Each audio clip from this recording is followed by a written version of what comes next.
இயேசு கிறிஸ்துவின் நாமத்தினாலே உங்கள் அனைவருக்கும் என்னுடைய அன்பின் வாழ்த்துக்கள். प्रभू येशू ख्रिस्ताच्या नावामध्ये तुम्हा सर्वांना मी प्रेमळ सलाम सांगत आहे. இந்த நேரத்தில் கூட தம்பி ஜோசிஸ் அவர்களுக்கு என்னுடைய நன்றி. या वेळेमध्ये देखील बंधू जोसेस यांना मी आभार मानू इच्छितो. ஆண்டவர் என்னோடு கூட பேசினார், உங்கள் சபையில் நான் பிரசங்கம் செய்யணும்னு சொல்லிட்டு. परमेश्वर माझ्याशी बोलला की मी या मंडळीमध्ये संदेश द्यावा म्हणून. போன வாரம் அதை பற்றி நான் ஜெபம் பண்ணிட்டு நான் ஜோசிஸ் கிட்ட பேசும்போது அவரும் அதே கன்ஃபார்ம் பண்ணார். आणि याबद्दल प्रार्थना करून मागील आठवड्यामध्ये मी बंधू जोसेस यांना मेसेज केला आणि ते देखील मला हेच म्हणाले. त्यांनी पण पुष्टीकरण दिलं, कन्फर्म केलं की त्यांना देखील असं एक प्रेरणा परमेश्वरांनी दिली होती. இந்த மாதிரி அண்ணன் ஆண்டவர் என்னோடு கூட பேசினார், நம்ம இதை செய்யலான்னு சொல்லிட்டு. கர்த்தருக்கே மகிமை உண்டாவதாக. परमेश्वर माझ्याशी सुद्धा अशाच प्रकारे बोलला आणि हे आपण करूया, देवाला स्तुती असो असं ते म्हणाले. இந்த நாளில் கூட ஆண்டவர் விசேஷித்த வார்த்தை நமது மத்தியில் பேச இருக்கிறார். आणि या दिवसामध्ये सुद्धा परमेश्वर आमच्यामध्ये विशेष शब्द आमच्यामध्ये बोलू इच्छितो. நீங்கள் அனைவரும் ஒரு மனப்பாட்டோடு ஜெப சிந்தனையோடு இந்த செய்திக்குள்ளாக என்னோடு கூட இணைந்து கேட்கும்படி உங்களை அன்பாக கேட்டுக்கொள்கிறேன். आणि मी सर्वांना प्रेमळपूर्वक विनंती करू इच्छितो की तुम्ही माझ्याबरोबर मिळून एक चित्ताने व प्रार्थनापूर्वक या वचनामध्ये प्रवेश आपण सर्वांनी करूया. இந்த நாள் தேவ செய்திக்கான தலைப்பு या दिवसामध्ये आजच्या संदेशाचं जे शीर्षक आहे ते म्हणजे அபிஷேகம். अभिषेक. அபிஷேகம் சொல்லும் பொழுது நம்மளுக்கு எந்த ஒரு காரியம் ஆண்டவர் பேசினாலும் अभिषेक म्हटल्यावर आपल्याबरोबर परमेश्वर कुठलाही वाक्य बोलो किंवा शब्द बोलो, அது ஏன் எதற்கு என்ற கேள்வியை நாம் தேவனிடத்துல கேட்கணும். जेव्हा परमेश्वर आमच्याशी बोलतो त्यावेळी आपण ते का आणि कशासाठी हे आपण देवाकडे विचारून घेतलं पाहिजे. இந்த நாளில் ஆண்டவர் நம்மளுக்கு கொடுக்கிற செய்தி தலைப்பு அபிஷேகம். या दिवसामध्ये जे संदेश परमेश्वर आम्हाला देत आहे ते म्हणजे अभिषेक. அபிஷேகம் எதற்காக கொடுக்கப்படுகிறது என்பதை நம்ம இன்னைக்கு பார்க்க போறோம். अभिषेक का व कशासाठी आम्हाला दिलं जाते याबद्दल आपण आज पाहणार आहोत. அதுக்கு ஆதாரமான முதல் வசனம் சக்கரியா 4வது அதிகாரம் 6வது வசனம். आणि त्या आधारित एक वचन आपण वाचूया. जकरियाचं पुस्तक 4था अध्याय त्यातील 6वे वचन. நான் உங்களுக்கு வாசிக்கிறேன், அதுக்கப்புறம் தம்பி உங்களுக்கு வாசிப்பாரு. मी प्रथम वाचतो आणि त्यानंतर बंधू तुमच्यासाठी वाचून दाखवतील. சக்கரியா 4 அதிகாரம் 6வது வசனம்.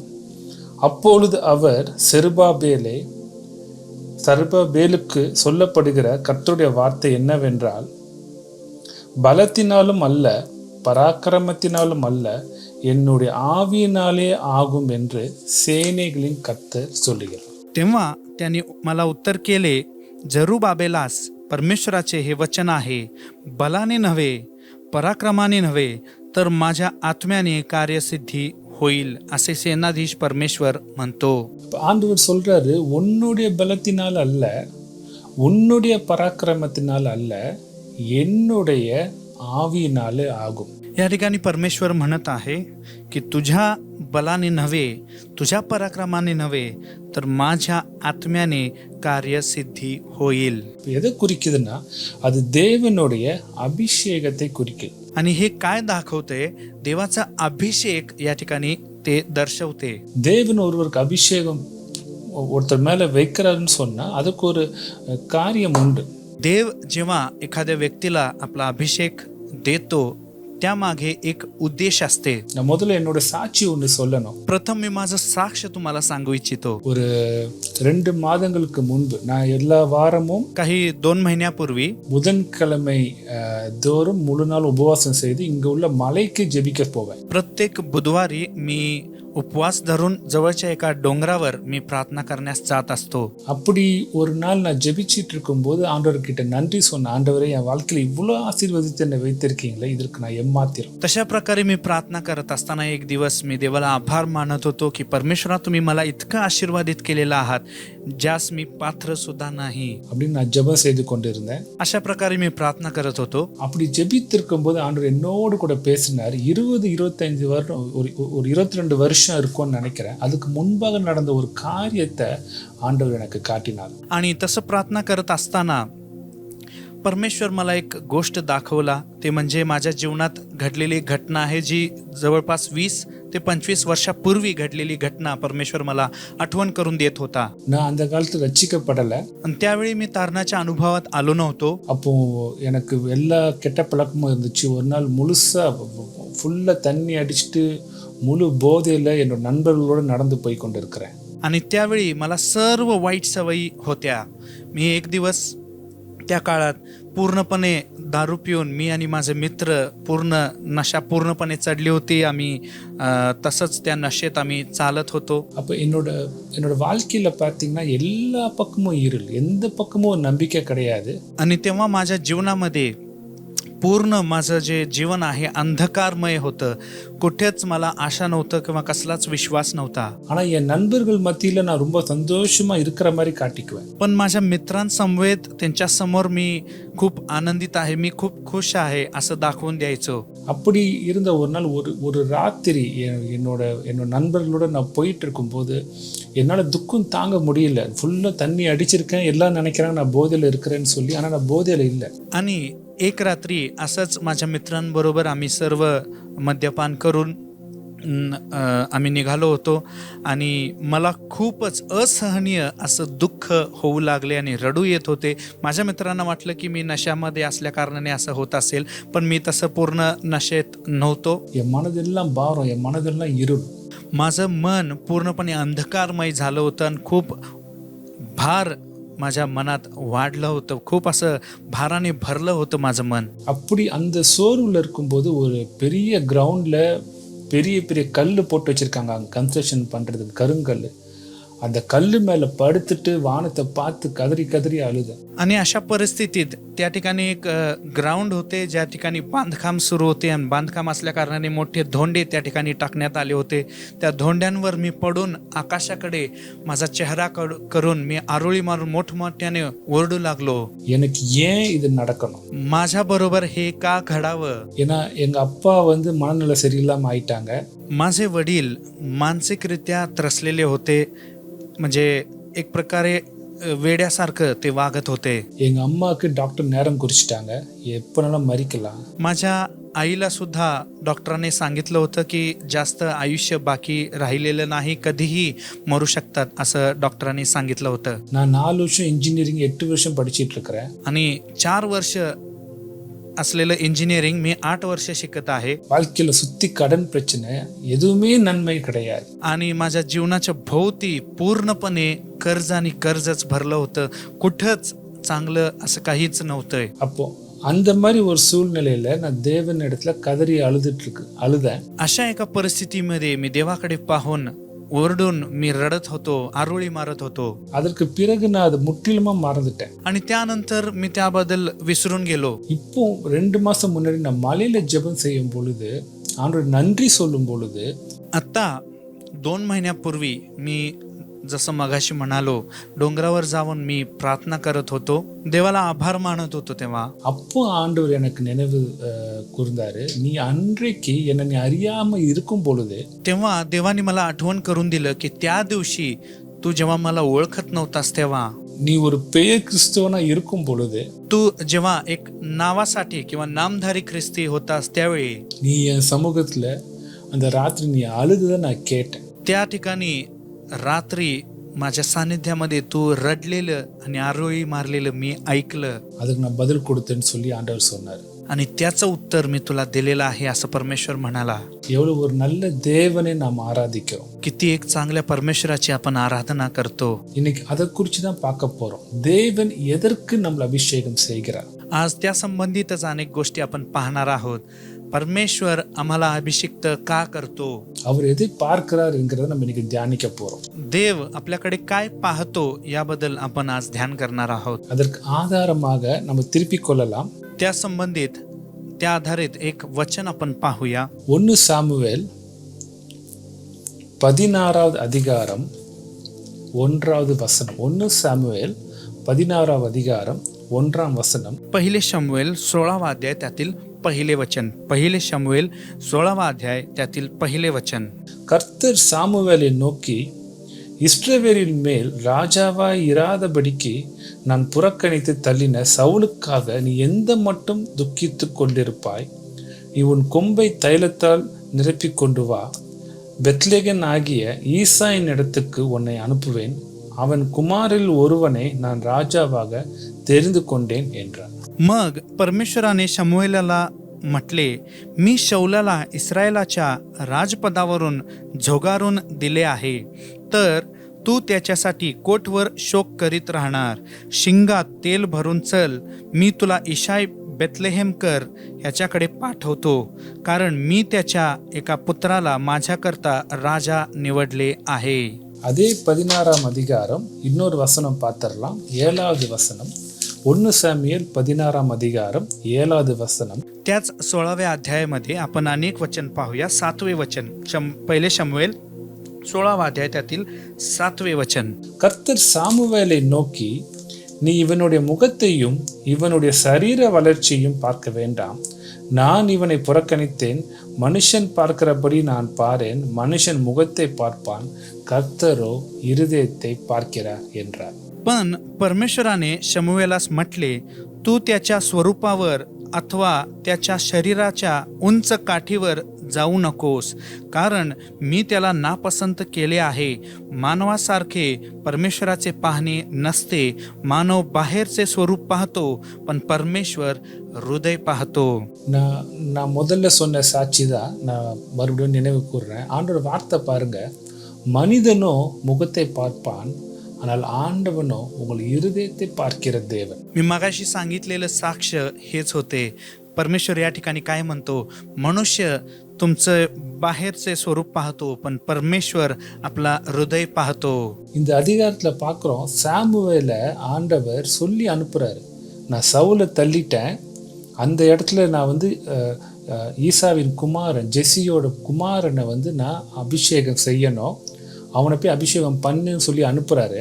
या ठिकाणी शमूएलाला परमेश्वर पाठवतो की शौलाला मी राजपदावरून झुगारून दिले आहे, आणि त्या ठिकाणी इशाईच्या एका पुत्राला मी राजपदावर म्हणजे राजा म्हणून निवडलेला आहे, त्यामुळे तू जा, असं शमूएलाला परमेश्वर सांगत आहे.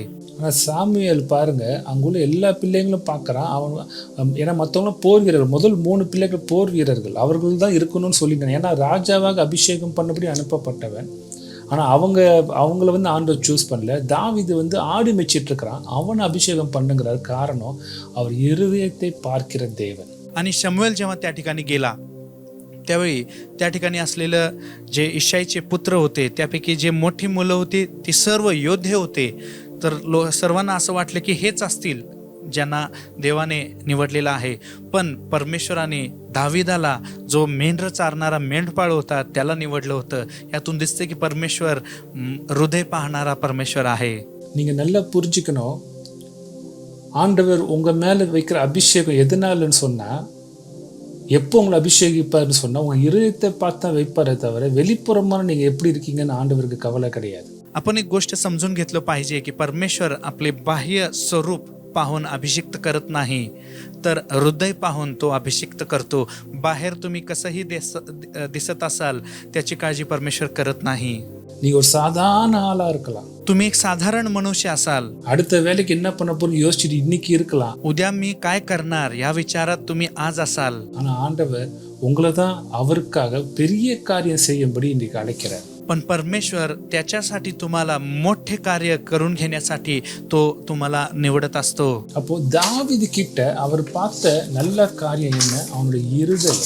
मग दाविदाकडे परमेश्वराने पाहिलेली एक चांगली गोष्ट जी परमेश्वराला दिसली ते म्हणजे दाविदाचे हृदय. அவன் அண்ணனோட பலவான் கிடையாது, தன்னுடைய கூட பிறந்த சகோதரர்கள் பெரிய ஆளு கிடையாது. அவன் இருதயம் தேவனுக்கு நேராக காணப்பட்டது. तो त्याचे जे भाऊ होते त्यांच्यापेक्षा मोठा नव्हता किंवा थोर नव्हता किंवा शरीरयष्टी सुद्धा त्यांच्या भावांपेक्षा काय मजबूत किंवा मोठी अशी नव्हती, पण त्याचं जे हृदय आहे ते देवासमोर सरळ असे होते. அப்போ நீங்க நல்லா புரிஞ்சுக்கணும், ரட்சிப்பு சால்வேஷன் எல்லாருக்கும் உண்டு. मग ह्यातून आपण काय समजून घेतलं पाहिजे, तारण जे आहे हे प्रत्येकासाठी आहे, ஆனா அழைப்பு அபிஷேகம் சிலருக்கு தான் உண்டு. पण पाचारण आणि अभिषेक हे फक्त काही लोकांनाच आहे. நீங்க நீங்க ரட்சிப்பையும் உங்களோட அழைப்பையும் குழப்பிக்க கூடாது. त्यामुळे आपलं तारण आणि आपलं जे पाचारण आहे हे मिसळून घेऊ नये, यामध्ये गोंधळून जाऊ नये. எல்லாரும் ரட்சிக்க தான் இயேசு கிறிஸ்து பூமிக்கு வந்தார். प्रत्येकाचं तारण व्हावं यासाठी येशू ख्रिस्त या जगामध्ये आला. ஆனா அழைப்பு என்கிறது, அபிஷேகம் என்கிறது அவருக்காக இந்த பூமியில காரியங்களை செய்யும்படிக்கு. पण जे अभिषेक आहे किंवा जे पाचारण म्हणून आहे हे त्याच्यासाठी या जगामध्ये कार्य करण्यासाठी गरज पडते. அப்போ அபிஷேகம், ஒருத்தர் அபிஷேகப்பட்டவன் சொல்லும் பொழுது அதனோடு கூட இட் கம்ஸ் வித் ரெஸ்பான்சிபிலிட்டி, அதனோடு கூட பெரிய பொறுப்பு உண்டு. जेव्हा आपण म्हणतो एखादी व्यक्ती अभिषिक्त आहे किंवा देवाने त्या व्यक्तीला अभिषिक्त केलेलं आहे, ते साधी गोष्ट नव्हे, त्याबरोबर भरपूर मोठी जबाबदारी येते. खूप मोठी जबाबदारी त्यांना पार पाडावी लागते.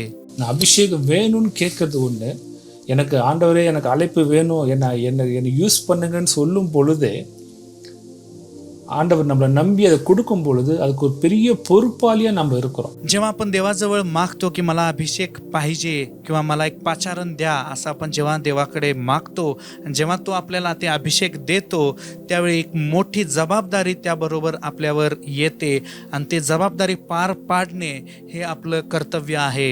அப்போ அந்த பொறுப்பினை ஆண்டவர் கொடுக்கும் பொழுது நம்ம நேர்த்தியாக செய்ய கடமைப்பட்டிருக்கிறோம். आणि ते जे जबाबदाऱ्या आहेत, ते जे कर्तव्य आहे ते परिपूर्णरित्या पूर्ण करायला परमेश्वर मदत करतो.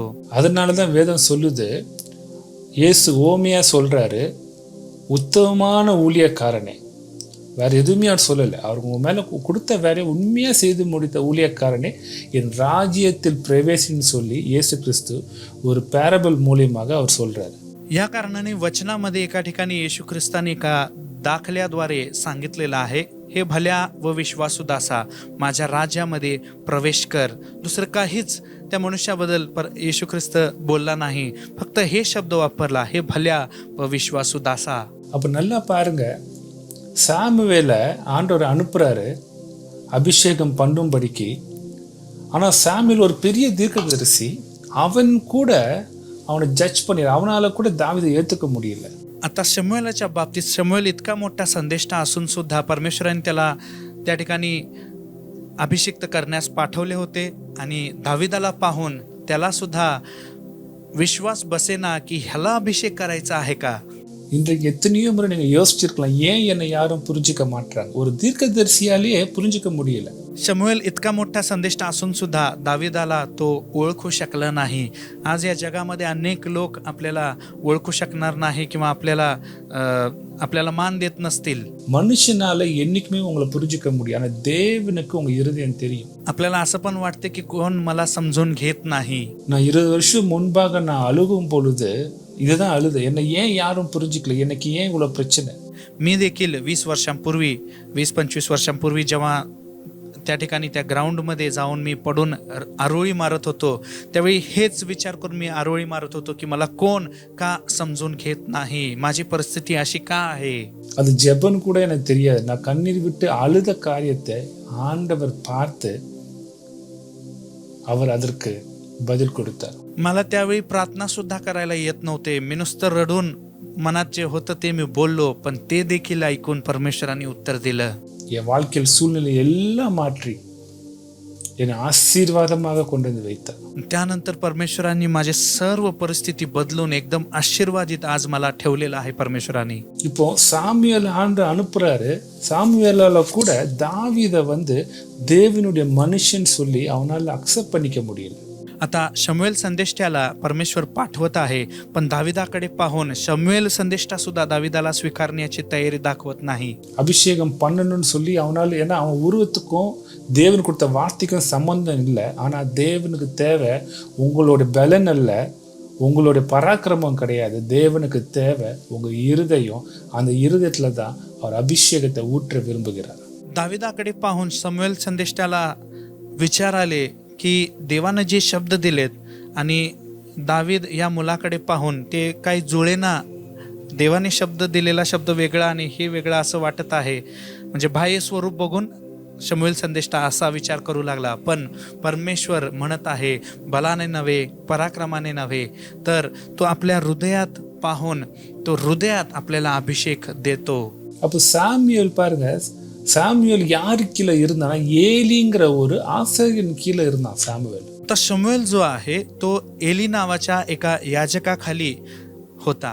அப்போ ஏலியோட பிள்ளைகள் 2 பேர் இருந்தாங்க. அவங்க தான் அந்த ஏலிக்கு அடுத்தது பிரதான ஆசாரியர்களா இருந்திருக்கணும். आता एलीला 2 मुलं होते. मग एली नंतर ती दोघे मुलेच प्रमुख याजक व्हायला पाहिजे होते.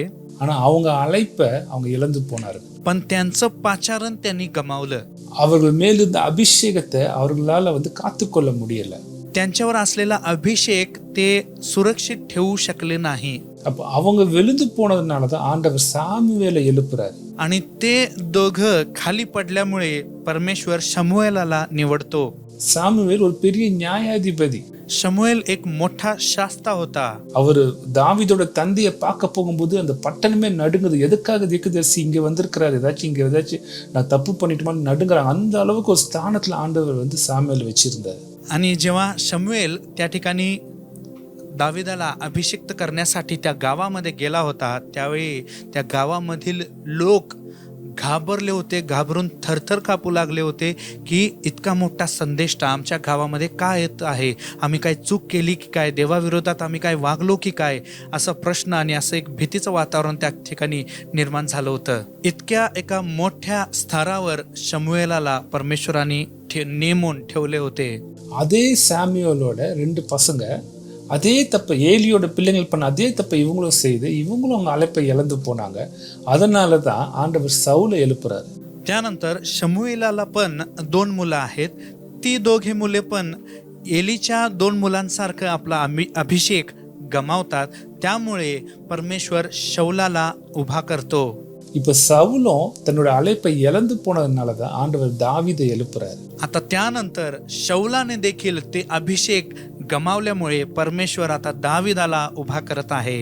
இப்போ சாமுவேலுக்கு எல்லாமே தெரியும். आता शमूएलाला ह्या सर्व गोष्टी ठाऊक आहेत. எதனால ஏலிக்கு அப்புறம் ஆண்டவர் தன்னை தேர்ந்தெடுத்தாரு, எதுக்கு தனக்கு பிறகு சவுலை தேர்ந்தெடுத்தாரு, எதுக்கு சவுலுக்கு பிறகு இப்ப தாவீதை தேர்ந்தெடுக்கிறாருன்னு சாமுவேலுக்கு தெரியும். இருந்தாலும் आता शमूएलाला हे पूर्ण माहिती होती की एली आपला अभिषेक कशामुळे गमावला, आपलं पद कशामुळे गमावला, आणि त्यानंतर शमूएल कसा निवडला गेला, त्यानंतर शौल कसा निवडला गेला, आणि शौलाने आपला अभिषेक गमावला, आणि आता दावीद कसा निवडला जात आहे. हे सर्व गोष्टी शमूएलाच्या नजरेसमोर घडत असल्या कारणाने त्याला पूर्ण हे सर्व ठाऊक होते.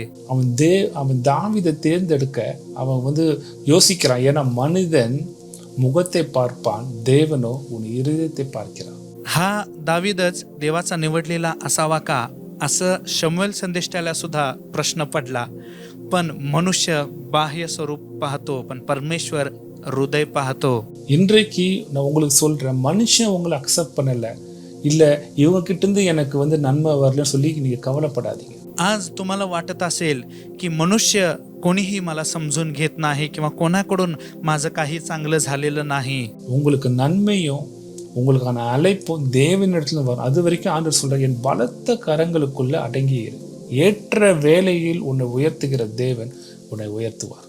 तर हे जे चांगलं आहे, जे आपण इतरांकडून अपेक्षा करतो, हे फक्त आणि फक्त हे पाचारांनी जे काही चांगल्या गोष्टी आल्या पाहिजे, हे फक्त देवाकडून आपल्याला मिळू शकते.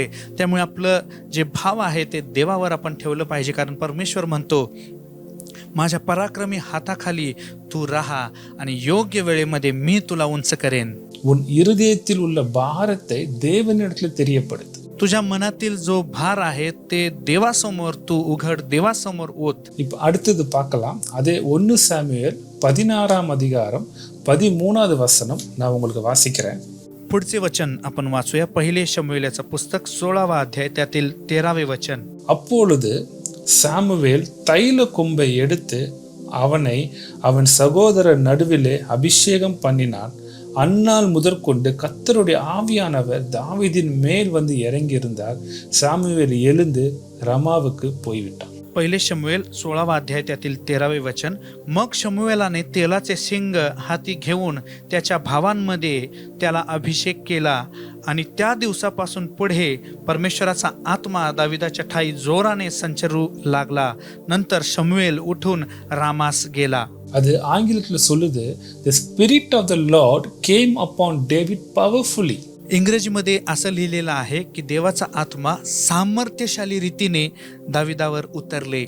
सामर्थ्यशाली रीत्याने हे जे शब्द आहे हे इंग्रजीमध्ये आहे, पॉवरफुली. அப்போ நீங்க நல்லா புரிஞ்சுக்கணும், மனுஷனால உங்களுக்கு நன்மை வராது, ஆனா மனுஷனை கொண்டு தான் ஆண்டவர் உங்களுக்கு அபிஷேகத்தை கொடுப்பார். त्यामुळे आपण एक गोष्ट चांगलं समजून घेतलं पाहिजे. कोणत्याही मनुष्याकडून आपल्याला चांगलं होऊ शकत नाही, पण मनुष्याद्वारेच परमेश्वर आपल्याला अभिषिक्त करू इच्छितो. ஆனா நீங்க மனுஷனை நம்புனீங்கன்னா உங்களுக்கு ஏமாற்றம். पण जर तुम्ही मनुष्यावर विश्वास ठेवून भरोसा ठेवून राहिला तर तुम्ही फसणार. நீங்க தேவனை நம்பணும், ஆனா தேவன் எப்படி உங்களை ஆசீர்வதிப்பார்? இன்னொரு மனுஷன் மூலியமா தான் உங்களை ஆசீர்வதிப்பார். त्यामुळे आपण देवावर पूर्ण भरोसा आणि विश्वास ठेवला पाहिजे. आणि देव आपल्याला कसं निवडतो किंवा कसं पाचारण देतो ते म्हणजे दुसऱ्या एका मनुष्याद्वारे. जसं या ठिकाणी शमूएलाद्वारे दाविदाला निवडलं तशा प्रकारे தேவ ராஜ்யம் அப்படிதான் கட்டமைக்கப்பட்டிருக்கு. देवाचे राज्य अशा प्रकारे रचले जाते. நம்ம எல்லாரும் நம்மளோட கல்ச்சர் எப்படின்னா ஹீரோயிசம்லேயே வளர்ந்துட்டோம். படத்துல ஹீரோ மாதிரி நம்மளுக்கு தேவ மனிதனா ஒருத்தர், அவர் தான் எல்லாமே பண்ணணும், நம்ம எல்லாம் கிடையாது. தேவன் அப்படி செயல்பட மாட்டார். ज्या संस्कृतीमध्ये आपण वाढत आहोत हिरोगिरी आपल्याला जास्त बघायला मिळते. जसं चित्रपटात किंवा कुठे पाहिलं तरी हिरोगिरी जास्त आपल्याला बघायला मिळते. आणि तसेच आपले विचार देखील होतात की आपले जे पाळक आहेत किंवा हा जो संदेष्टा आहे तोच आमच्यासाठी एक हिरो आहे, त्याच्याद्वारेच परमेश्वर कार्य करतो असं. पण मी तुम्हाला सांगू इच्छिते, परमेश्वर अशा प्रकारे कार्य करत नाही. அது ஆங்கிலத்தில் சொல்லுது வேதத்தில், அயன் ஷார்பன்ஸ் தி அயன். ஒரு இரும்பு இன்னொரு இரும்பை ஷார்ப் கூர்மைப்படுத்துற மாதிரி. वचनात सांगितलेलं आहे एका ठिकाणी, लोखंड दुसऱ्या लोखंडाला धार करते, तसंच हे सर्व आहे. அப்போ இன்றைக்கு இந்த செய்தியை உங்ககிட்ட சொல்றதுனால நான் பெரியவனாயிட மாட்டேன், இந்த செய்தி நீங்க கேட்கறதுனால நீங்க சிறியராக மாட்டீங்க. பட் நம்ம ஒருவருக்கு ஒருவர் we help each other, we support each other, we lift each other. त्यामुळे आज या ठिकाणी मी संदेश सांगत असताना मी स्वतःला खूप असं मोठं समजत नाही किंवा तुम्ही हे संदेश ऐकत असताना तुम्ही स्वतःला छोटं समजू नये. आपण एकमेकांना मदत करतो, आपण एकमेकांना सांभाळून घेतो, आपण एकमेकांना उंचावितो, एकमेकांना उंच करण्याचा प्रयत्न करतो. அப்போ ஆண்டவர் தாவீது அபிஷேகம் பண்ணுவதற்கு ஒரு சாமுவேல் தேவை. परमेश्वर दाविदाला अभिषेक करण्यासाठी एक शमूएलाची गरज पडली. சாமுவேலுக்கு தாவீதை பிடிக்காம இருக்கலாம், शमूएलाला कदाचित दावीद आवडत नसेल किंवा आवडलं नसेल, இருந்தாலும் சாமுவேல் தான் அந்த எண்ணெயை ஊற்றணும், அப்போதான் ஆவியானவர் மேலே வருவார். तरीही शमूएलानेच दाविदावर तेल अभ्यंग केलं पाहिजे, तेव्हाच देवाचा आत्मा त्याच्यावर उतरणार. அப்போ ஆண்டவர் என்ன சொல்ல விரும்புற, ஒருவருக்கொருவர் we have to support each other. त्यामुळे परमेश्वर काय म्हणत आहे की आपण एकमेकांना आधार दिलं पाहिजे.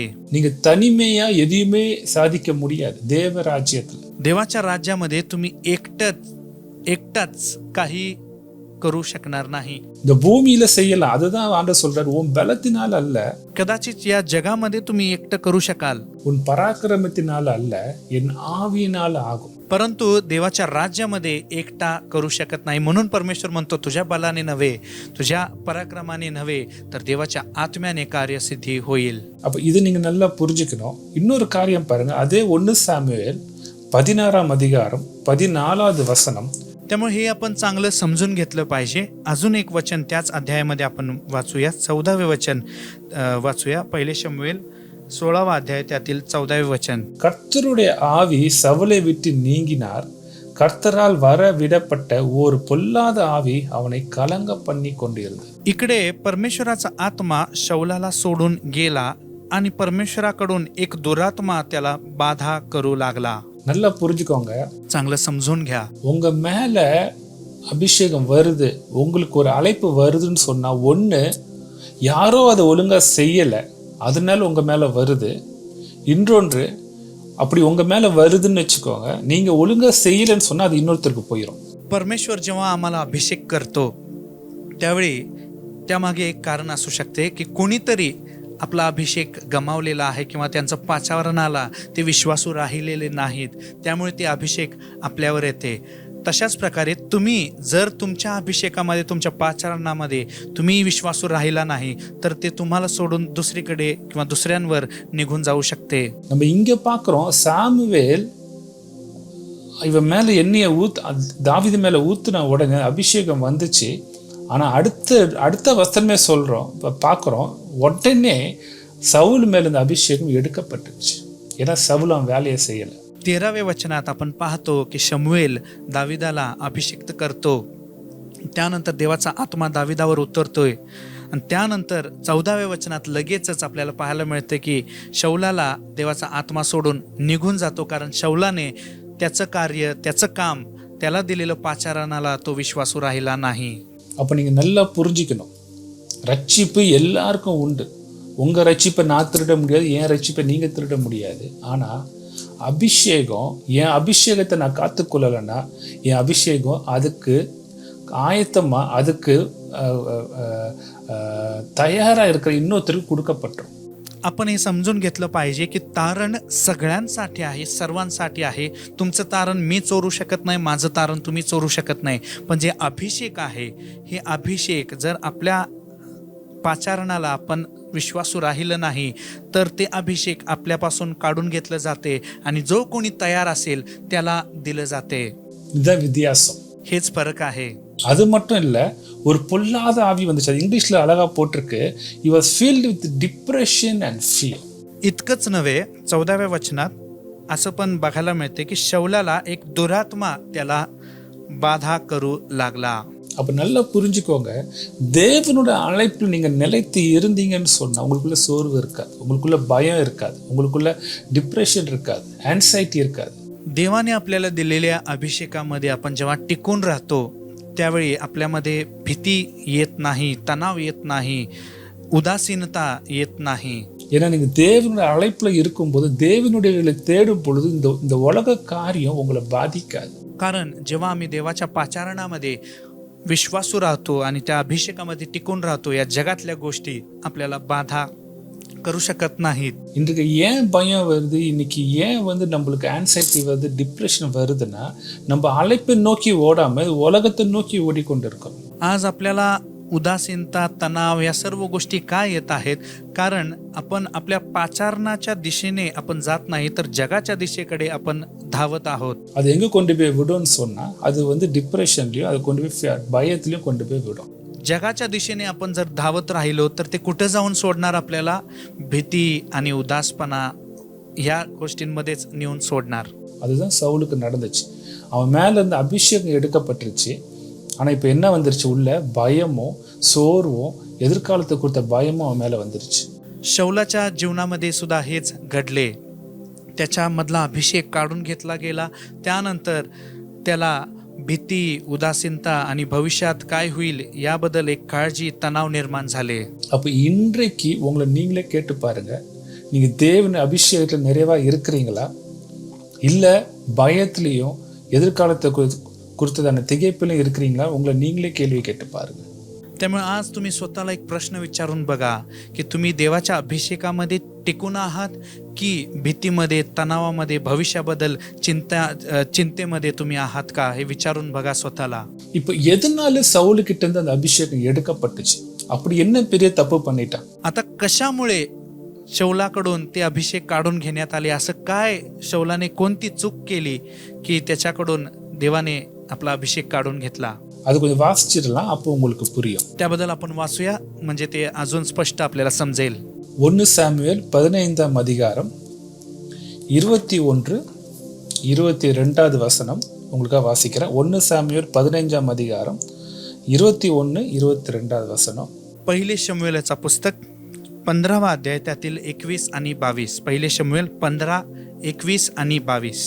ஜனங்களோ உம்முடைய தேவனாகிய கர்த்தருக்கு கீழ்காவிலே பலியிடுகிறதுக்காக கொல்லையிலே சாபத்தீடாகும் ஆடு மாடுகளிலே பிரதானமைவைகளை பிடித்து கொண்டு வந்தார்கள் என்றான். அதற்கு சாமுவேல், கர்த்தருடைய சத்தத்திற்கு கீழ்ப்படுகிறதை பார்க்கிலும் சர்வாங்க தகனங்களும் பலிகளும் கர்த்தருக்கு பிரியமாய் இருக்குமோ? பலியை பார்க்கிலும் கீழ்ப்படிதலும் ஆட்டுக்கடாக்களின் நினைத்தை பார்க்கிலும் செவி கொடுத்தலும் உத்தமம். पण ज्या लुटीचा नाश करायचा होता तिच्यातून लोकांनी उत्तम उत्तम वस्तू म्हणजे मेंढरे व गुरे ही तुझा देव परमेश्वर ह्याला गिलगाल येथे यज्ञ करण्यासाठी राखून ठेवली आहेत. तेव्हा शमूएल म्हणाला, परमेश्वराचा शब्द पाळल्याने जसा त्याला संतोष होतो तसा होमांनी व यज्ञांनी होतो काय?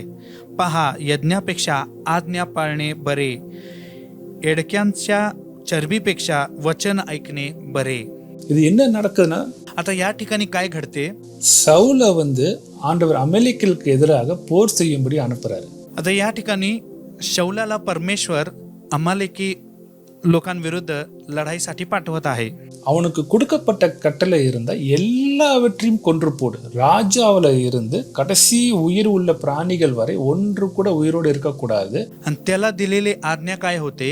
त्या ठिकाणी असलेले सर्व जिवंत प्राणी असो, राजापासून जिवंत असलेले गुरेडुरे प्राणी सर्व नाश करायचा असं त्याला आज्ञा होती. ஏன்னா அவங்க இஸ்ரவேல் எகிப்திலிருந்து அவங்க கிளம்பி வரும்பொழுது இவர்கள் அவர்களுக்கு இடையூறு செய்தார்கள். அதனால் ஒருத்தர் கூட மிச்சம் வைக்காத கொன்னுருன்னு சொல்லி ஆண்டவர் யுத்தத்துக்கு அனுப்புறாரு. त्या ठिकाणी कोणीही जिवंत राहू नये असं परमेश्वराने सांगितलं होतं. कारण जेव्हा इस्रायल लोकांना मिस्र देशातून बाहेर परमेश्वर आणत होता त्यावेळी अमालेकी लोकांनी त्यांना जागा दिली नव्हती किंवा त्यांना अडथळा निर्माण करत होते. त्या कारणाने परमेश्वर शौलाला म्हणाला होता की अमालेकी लोकांना कोणालाही जिवंत ठेवायचं नाही, त्या ठिकाणी असलेल्या प्राण्यांना सुद्धा जिवंत ठेवायचं नाही, सर्व पूर्णपणे नाश करून टाक असं देवाने शौलाला सांगितले होते. ஆனால் அந்த யுத்தத்திற்கு போகும் பொழுது அதில் பார்க்குறான், சில ஆடு மாடுகள் நல்லா இருக்குது, அப்புறம் சில பொருட்கள் நல்லா இருக்குது. அந்த அந்த ராஜாவையும் கொல்லல், இவங்க எல்லாத்தையும் இவன் தன்னோடு கூட கொண்டு வந்துட்டான். அப்போ சாமுவேல் அவன்கிட்ட கேள்வி கேட்குறான், ஆண்டவர் உனக்கு கொடுத்த கட்டளை நீ ஏன் செய்யலைன்னு சொல்லி. तर या ठिकाणी शौल काय करतो? तो पाहतो की त्या ठिकाणी चांगले उत्तम उत्तम वस्तू आहेत, मेंढरे गुरे हे सर्व आहेत, आणि त्यामुळे तो काय करतो? त्यांना न मारता घेऊन येतो. आणि म्हणून शमूएल काय करत आहे? प्रश्न विचारत आहे की तू परमेश्वराचा शब्द का पाळला नाहीस, त्याच्या आज्ञा का तू पाळला नाहीस. அப்படி கேள்வி கேட்ட பொழுதுதான் அதற்கு பதிலாக சவுல் சொல்கிறான், இதை நான் அவருக்கு காணிக்கையாக கொடுக்கும்படி, பலியாக கொடுக்கும்படி நான் கொண்டு வந்தேன். அது இங்கிலீஷில் போட்டிருக்கு, வெறும் ஷீப் கோட் கேட்டில் மட்டும் கிடையாது, பிளண்டர் நகை எல்லாத்தையும் எடுத்துக்கிட்டான். ஆண்டவர் பேரால் தன்னோட சுய இச்சையை தீர்த்துக்கிறான். आणि त्याला उत्तर शौल असा देत आहे की मी हे सर्व काही देवाला अर्पण करण्यासाठी मी घेऊन आलेलो आहे. तसं पाहिलं तर वचनात असं आपल्याला दिसून येते की त्यानं अर्पण देण्यापेक्षा भरपूर गोष्टी त्याने त्या ठिकाणी लुटून आणले होते. पण म्हणजे याचाच अर्थ काय? देवाचं नाव घेऊन स्वतःच्या मर्जीने त्याने अनेक गोष्टी स्वतःसाठी त्या ठिकाणी काढून ठेवले होते. நீங்கள் நல்லா புரிஞ்சுக்கோங்க, தேவன் உங்களை ஆசீர்வதிக்கும்படி தான் உங்களை அபிஷேகம் பண்றாரு. தாவீது அபிஷேகம் பண்ணதான் ராஜாவாக்குறதுக்கு.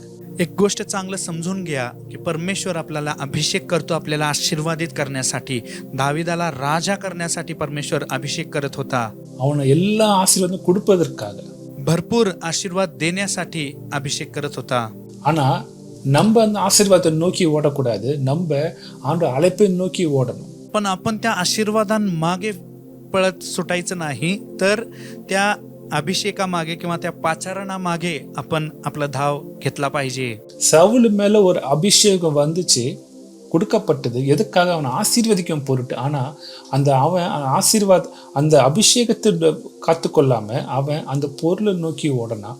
அதுக்கு தான் சாமுவேல் சொல்றாரு, உன்னோட கீழ்ப்படிதலும் செவி கொடுதல் தான் ஆண்டவருக்கு முக்கியமே தவிர உன்னோட பலிகளும் உன்னோட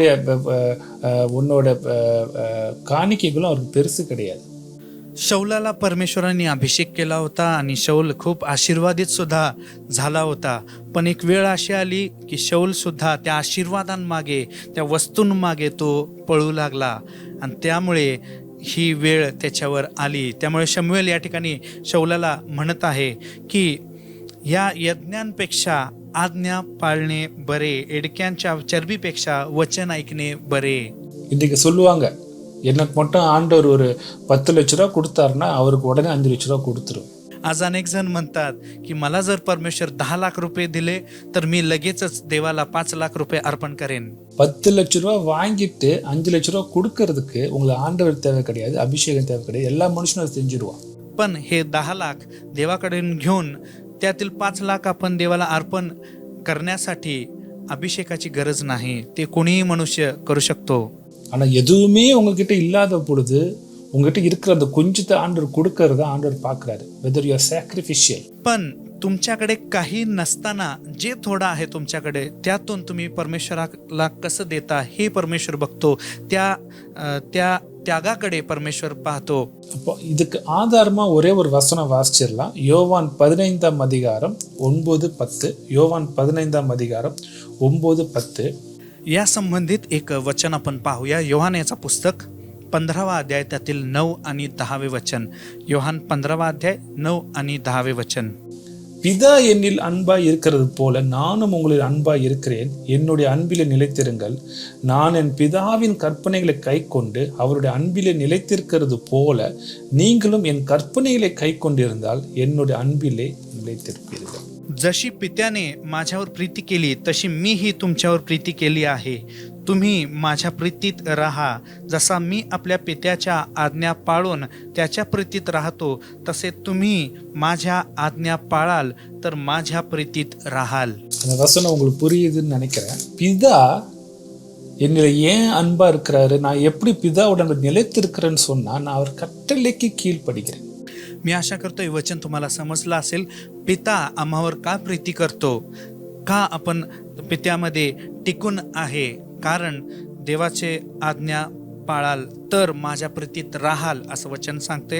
त्यामुळे आज्ञा जेव्हा आपण पाळतो तेव्हा आपण देवामध्ये टिकून राहतो, देवाच्या प्रीतीमध्ये टिकून राहतो. யார் இயேசு சொல்றாரு, அப்ப நீங்க என்ன அன்பு செய்றீங்கன்னு சொன்னா you have to obey my word. என்னுடைய வார்த்தையை வேதனுடைய வார்த்தையை நான் கீழ்ப்படியணும். त्यामुळे तुम्ही जर देवावर प्रीती करतो असं म्हणत असाल तर हे जे देवाचं वचन आहे हे पाळलं पाहिजे. ज्या आज्ञा आहेत त्याचं पालन आपण केलं पाहिजे. அப்போதான் நான் தேவனுக்கு நான் அன்பு செய்கிறேங்கிறத நான் காட்ட முடியும். तेव्हाच मी देवावर प्रीती करतो हे आपण दाखवू शकतो. சவுல் இதை தான் செய்யலை. தேவனுடைய பேரில் அவன் தன்னுடைய இச்சையை தீர்த்துக்கிறான். पण शौलाच्या बाबतीत असं नाही झालं. तर शौलाने काय केला, देवाच्या म्हणजे देवाचं नाव घेऊन तो स्वतःच्या इच्छा पूर्ण करत राहिला. இப்போ அதனுடைய விளைவு என்னன்னா அவன் அபிஷேகம் அவன் மேல எடுக்கப்படுகிறது. அவன் மேல இன்னொரு பொல்லாத ஆவிங்கிறது என்னன்னா பயம், ஆன்சைட்டி, எதிர்காலத்துக்கு கொடுத்த பயம், டிப்ரெஷன், அதுதான் அந்த பொல்லாத ஆவி. आणि त्याचा परिणाम काय झाला, शौलापासून देवाचा अभिषेक, देवाचा आत्मा निघून गेला आणि दुरात्म्याने तो बाधित झाला. आणि दुरात्मा म्हणजे काय, भीतीचा आत्मा किंवा उदासीनताचा आत्मा, हे सर्व त्याच्या जीवनात कार्य करू लागले. இப்போ தாவீது மேல அபிஷேகம் வந்துருச்சு. இப்போ அபிஷேகம் பண்ணப்பட்ட ஒரு மனுஷன் எப்படி வாழணும், இதுதான் இன்னைக்கு நம்ம மெயினா பார்க்க போறோம். आता दाविदावर देवाचा अभिषेक उतरला. एक अभिषिक्त व्यक्ती आपलं जीवन कसं जगावं याबद्दल आपण थोडं पाहूया. அப்போ தேவன் உங்களை அழைத்திருக்கிறாரு, உங்க மேல ஒரு அபிஷேகம் வைக்கிறாரு. அந்த அபிஷேகத்தை வாங்கி கொண்டேன்னா என் வாழ்க்கை எப்படி இருக்கும், நான் என்ன எதிர்பார்க்கலாம், நான் எப்படி அதை வாழணும், எப்படி ஆண்டவர் என்னை உருவாக்குவாருங்கிறத இன்னைக்கு பார்க்க போறோம். या अभिषेकामध्ये मी कसं जीवन जगलं पाहिजे, काय अपेक्षा ठेवलं पाहिजे आणि परमेश्वर यामध्ये आम्हाला कसं पुढं चालवतो किंवा घडवतो हे आपण पाहणार आहोत. திருப்பிக் கொள்ளலாம். 1 சாமுவேல் 18ஆம் அதிகாரம் 6 முதல் 9ஆம் வசனம். 1 சாமுவேல் 18ஆம் அதிகாரம் 6 முதல் 9ஆம் வசனம். वाचूया वचनातून. पहिले शमूएलचा पुस्तक 18वा अध्याय त्यातील 6व्या वचनापासून 9व्या वचनापर्यंत. 1 शमूएल 18वा अध्याय 6 ते 9. தாவீது பெலிஸ்தீனை கொண்டு திரும்பி வந்த பின்பு ஜனங்கள் திரும்ப வரும்போதும் சிறிகள் இஸ்ரவேலின் சகல பட்டணங்களிலும் இருந்து ஆடல் பாடலுடன் புறப்பட்டு மேளங்களோடும் கீத வாத்தியங்களோடும் சந்தோஷமாய் ராஜாவாகிய சவுலுக்கு எதிர்கொண்டு வந்தார்கள். அந்த ஸ்திரீகள் ஆடி பாடுகையில் சவுல் கொன்றது 1000, தாவீது கொன்றது 10000 என்று முறையாக பாடினார்கள். அந்த வார்த்தை சவுலுக்கு விசனமாய் இருந்தது. அவன் மிகுந்த எரிச்சல் அடைந்து தாவீதுக்கு 10,000 எனக்கோ 1000 கொடுத்தார்கள். இன்னும் ராஜாங்க மாத்திரம் அவனுக்கு குறைவாய் இருக்கிறது என்று சொல்லி அந்நாள் முதல் கொண்டு சவுல் தாவீதை காய்மகாரமாய் பார்த்தான். त्या पलिष्ट्याचा वध करून दावीद परतल्यावर लोक माघारी येत असता इस्रायलाच्या सर्व नगरातून स्त्रिया बाहेर निघाल्या आणि डफ व झांजा वाजवून मोठ्या आनंदाने गात व नाचत शौल राजाला सामोऱ्या आल्या. नृत्य करणाऱ्या स्त्रिया आळीपाळीने येणेप्रमाणे म्हणत, शौलाने 1000 वधले, दाविदाने लाखो वधले. हे ऐकून शौलाला फार क्रोध आला. हे त्यांचे शब्द त्याला आवडले नाहीत. तो म्हणाला, त्यांनी दाविदाला लाखांचे यश दिले व मला केवळ 1000चे यश दिले. राजा वाचून त्याला आणखी काय मिळायचे राहिले आहे. त्या दिवसापासून पुढे शौलाने दाविदावर डोळा ठेवला. இப்போ இந்த வசனம் சொல்லுது, இவன் அபிஷேகம் பண்ணப்பட்ட உடனே இவனுக்கு எல்லா பக்கமும் தாவீதுக்கு வெற்றி வருது. சவுலுக்காக தான் போய் செய்யறான். ஆனா அங்க யாரு புகழ் தாவீதுக்கு வருது. நீங்க அபிஷேகம் பண்ணப்படும் பொழுது உங்களுக்கு வெற்றி வரும். ஆனா அதே நேரம் உங்களுக்கு பொறாமை உங்களை நோக்கி வரும். आता या ठिकाणी आपल्याला पाहायला मिळते की जेव्हा दावीद अभिषिक्त झाला त्यानंतर त्याचं विजयावर विजय त्याला प्राप्त होऊ लागले. पण शौल मात्र ते विजय पाहून, दाविदाचा विजय पाहून त्याला ईर्ष्या, म्हणजे शौलाला ईर्ष्या निर्माण होऊ लागले. आपल्या जीवनात सुद्धा आपण जेव्हा अभिषिक्त होतो आपल्याला देखील विजयावर विजय प्राप्त होते. पण इतकंच नव्हे, त्याबरोबर कोणतरी आपल्यावर ईर्ष्या निर्माण होणार कोणाला तरी. இவனை உயர்த்தினது சவுலு தான். ஆனா சவுலுக்கிட்ட இருந்தே இவனுக்கு பொறாமை வருது. आता दाविदाला उंच केलेलं शौलानेच केलं होतं, तरी शौलाकडूनच ईर्ष्या दाविदासाठी येत आहे. அப்ப நீங்க அபிஷேகம் பண்ணப்பட்டு இருந்தா உங்களுக்கு முதல்ல வர்ற பிரச்சனை என்னன்னா, உங்களை நோக்கி பொறாமை வரும். मग तुम्ही अभिषिक्त असाल तर सर्वात प्रथम जे तुमच्या विरोधात येणारी गोष्ट म्हणजे ईर्ष्या. தினந்தோறும் உங்க மேல பொறாமைப்படுவாங்க. रोज आणि रोज तुम्हाला ईर्ष्या येईल. எந்த காரணமும் இல்லாம உங்க மேல பொறாமை வரும். ஆனா அதே நேரம் பாருங்க, சவுலு கிட்ட இருந்து பொறாமை வருது. ஆனா சவுல் மகன் கிட்ட இருந்து தாவீதுக்கு என்ன வருதுன்னு பாருங்க. पण शौलाकडून देखील ही ईर्ष्या येत होते, पण शौलाच्या मुलाकडून दाविदाला काय मिळत होते हे आपण पाहूया. 1 சாமுவேல் 18ஆம் அதிகாரம் 1, 3, 4ஆம் வசனம் வாசிக்கிறேன். 1 சாமுவேல் 18ஆம் அதிகாரம் 1ஆம் வசனம், 3ஆம் வசனம், 4ஆம் வசனம். पहिले शमूएल याचा पुस्तक 18वा अध्याय, त्यातील पहिलं वचन, 3रं वचन आणि 4थे वचन मी आपणासाठी वाचणार आहे. पहिले शमूएल 18वा अध्याय 1, 3 आणि 4. அவன் சவுலோடு பேசி முடித்த பின்பு யோனத்தானுடைய ஆத்மா தாவீதின் ஆத்மாவோட ஒன்றாய் இசைந்து இருந்தது. யோனத்தான் அவனை தன் உயிரை போல சிநேகித்தான். 3ஆம் வசனம். யோனத்தான் தாவீதை தன் ஆத்மாவை போல சிநேகித்ததினால் அவனும் இவனும் உடன்படிக்கை பண்ணி கொண்டார்கள். யோனத்தான் போட்டுக்கொண்டு இருந்த சால்வையை கலற்றி அதையும் தன் வஸ்திரத்தையும் தன் பட்டயத்தையும் தன் வில்லையும் தன் கச்சையும் கூட தாவீதுக்கு கொடுத்தான். दाविदाचे शौलाशी भाषण संपले तेव्हा योनाथानाचे मन दाविदाच्या मनाशी इतके जडले की तो त्याला प्राणाप्रमाणे प्रिय झाला. 3रे वचन. मग योनाथानाने दाविदाशी अनभाक केली, कारण तो त्याला प्राणाप्रमाणे प्रिय झाला होता. योनाथानाने आपल्या अंगावरचा झगा उतरवून दाविदाला दिला. त्याप्रमाणे आपला पेहराव, तलवार, धनुष्य व कमरबंदही दिला. ஒரு பக்கம் பார்க்குறோம், தகப்பனுடைய பொறாமை இவன் மேல வருது, சவுலோட பொறாமை. ஆனா இன்னொரு பக்கம் பார்க்குறோம், மகனுடைய ஃபேவர், அன்பு வருது. एका बाजूला शौलाची ईर्ष्या आपल्याला दिसते जी दाविदावर आहे. दुसऱ्या बाजूला शौलाच्या मुलाचं जे प्रीती आहे दाविदावर, जो प्राणाप्रमाणे प्रिय झाला होता असं म्हणते. दाविदाबद्दल प्रीती त्याला शौलाच्या मुलाला निर्माण होते. அப்ப நல்லா புரிஞ்சுக்கோங்க, தேவனால் அபிஷேகம் பண்ணப்பட்டிருந்தா உங்களுக்கு எதிர்பார்க்காத இடத்துல இருந்து பொறாமையும் வரும், எதிர்பார்க்காத இடத்துல இருந்து நன்மையும் வரும். त्यामुळे तुम्ही देवाचे अभिषिक्त असाल तर अनपेक्षित ठिकाणातून तुम्हाला ईर्ष्या पण येऊ शकते. अनपेक्षित ठिकाणापासून तुम्हाला प्रीती सुद्धा येऊ शकते. நீங்க தேவனை சார்ந்து வாழும்போது. त्यामुळे आपण देवावर अवलंबून राहिलं पाहिजे. அதனாலதான் ஆண்டவர் சொல்ற, நீ என்ன சார்ந்து வாழணும். அபிஷேகம் பண்ணப்பட்டுட்டா உன்னோட அழைப்பு ரெஸ்பான்சிபிலிட்டி, உனக்கு பொறுப்பு இருக்கு. அந்த பொறுப்பை நிறைவேற்றிட்டே போ. तुम्ही जेव्हा अभिषिक्त होता तेव्हा एक मोठी जबाबदारी तुमच्यावर पडते. ती जबाबदारी पूर्ण करत तू जा. இந்த வழியில உன்னை எதிர்பார்க்க இடத்துல உனக்கு பொறாமை வந்தாலும் அதை பத்தி பெருசா எடுத்துக்காத, நன்மை வந்தாலும் அது பர்சனலா எடுத்துக்காத, பட் என்ஜாய் தட்னு சொல்றாரு. तू जात असताना अनेक ठिकाणाहून तुला ईर्ष्या येऊ शकते, पण त्याकडे तू लक्ष देऊ नको. अनेक ठिकाणाहून तुला प्रीती मिळू शकते, चांगलं मिळू शकते, पण ते मोठं असं समजू नको. तुझं पूर्ण जे भाव आहे हे देवावर ठेवून देवावर अवलंबून राहा.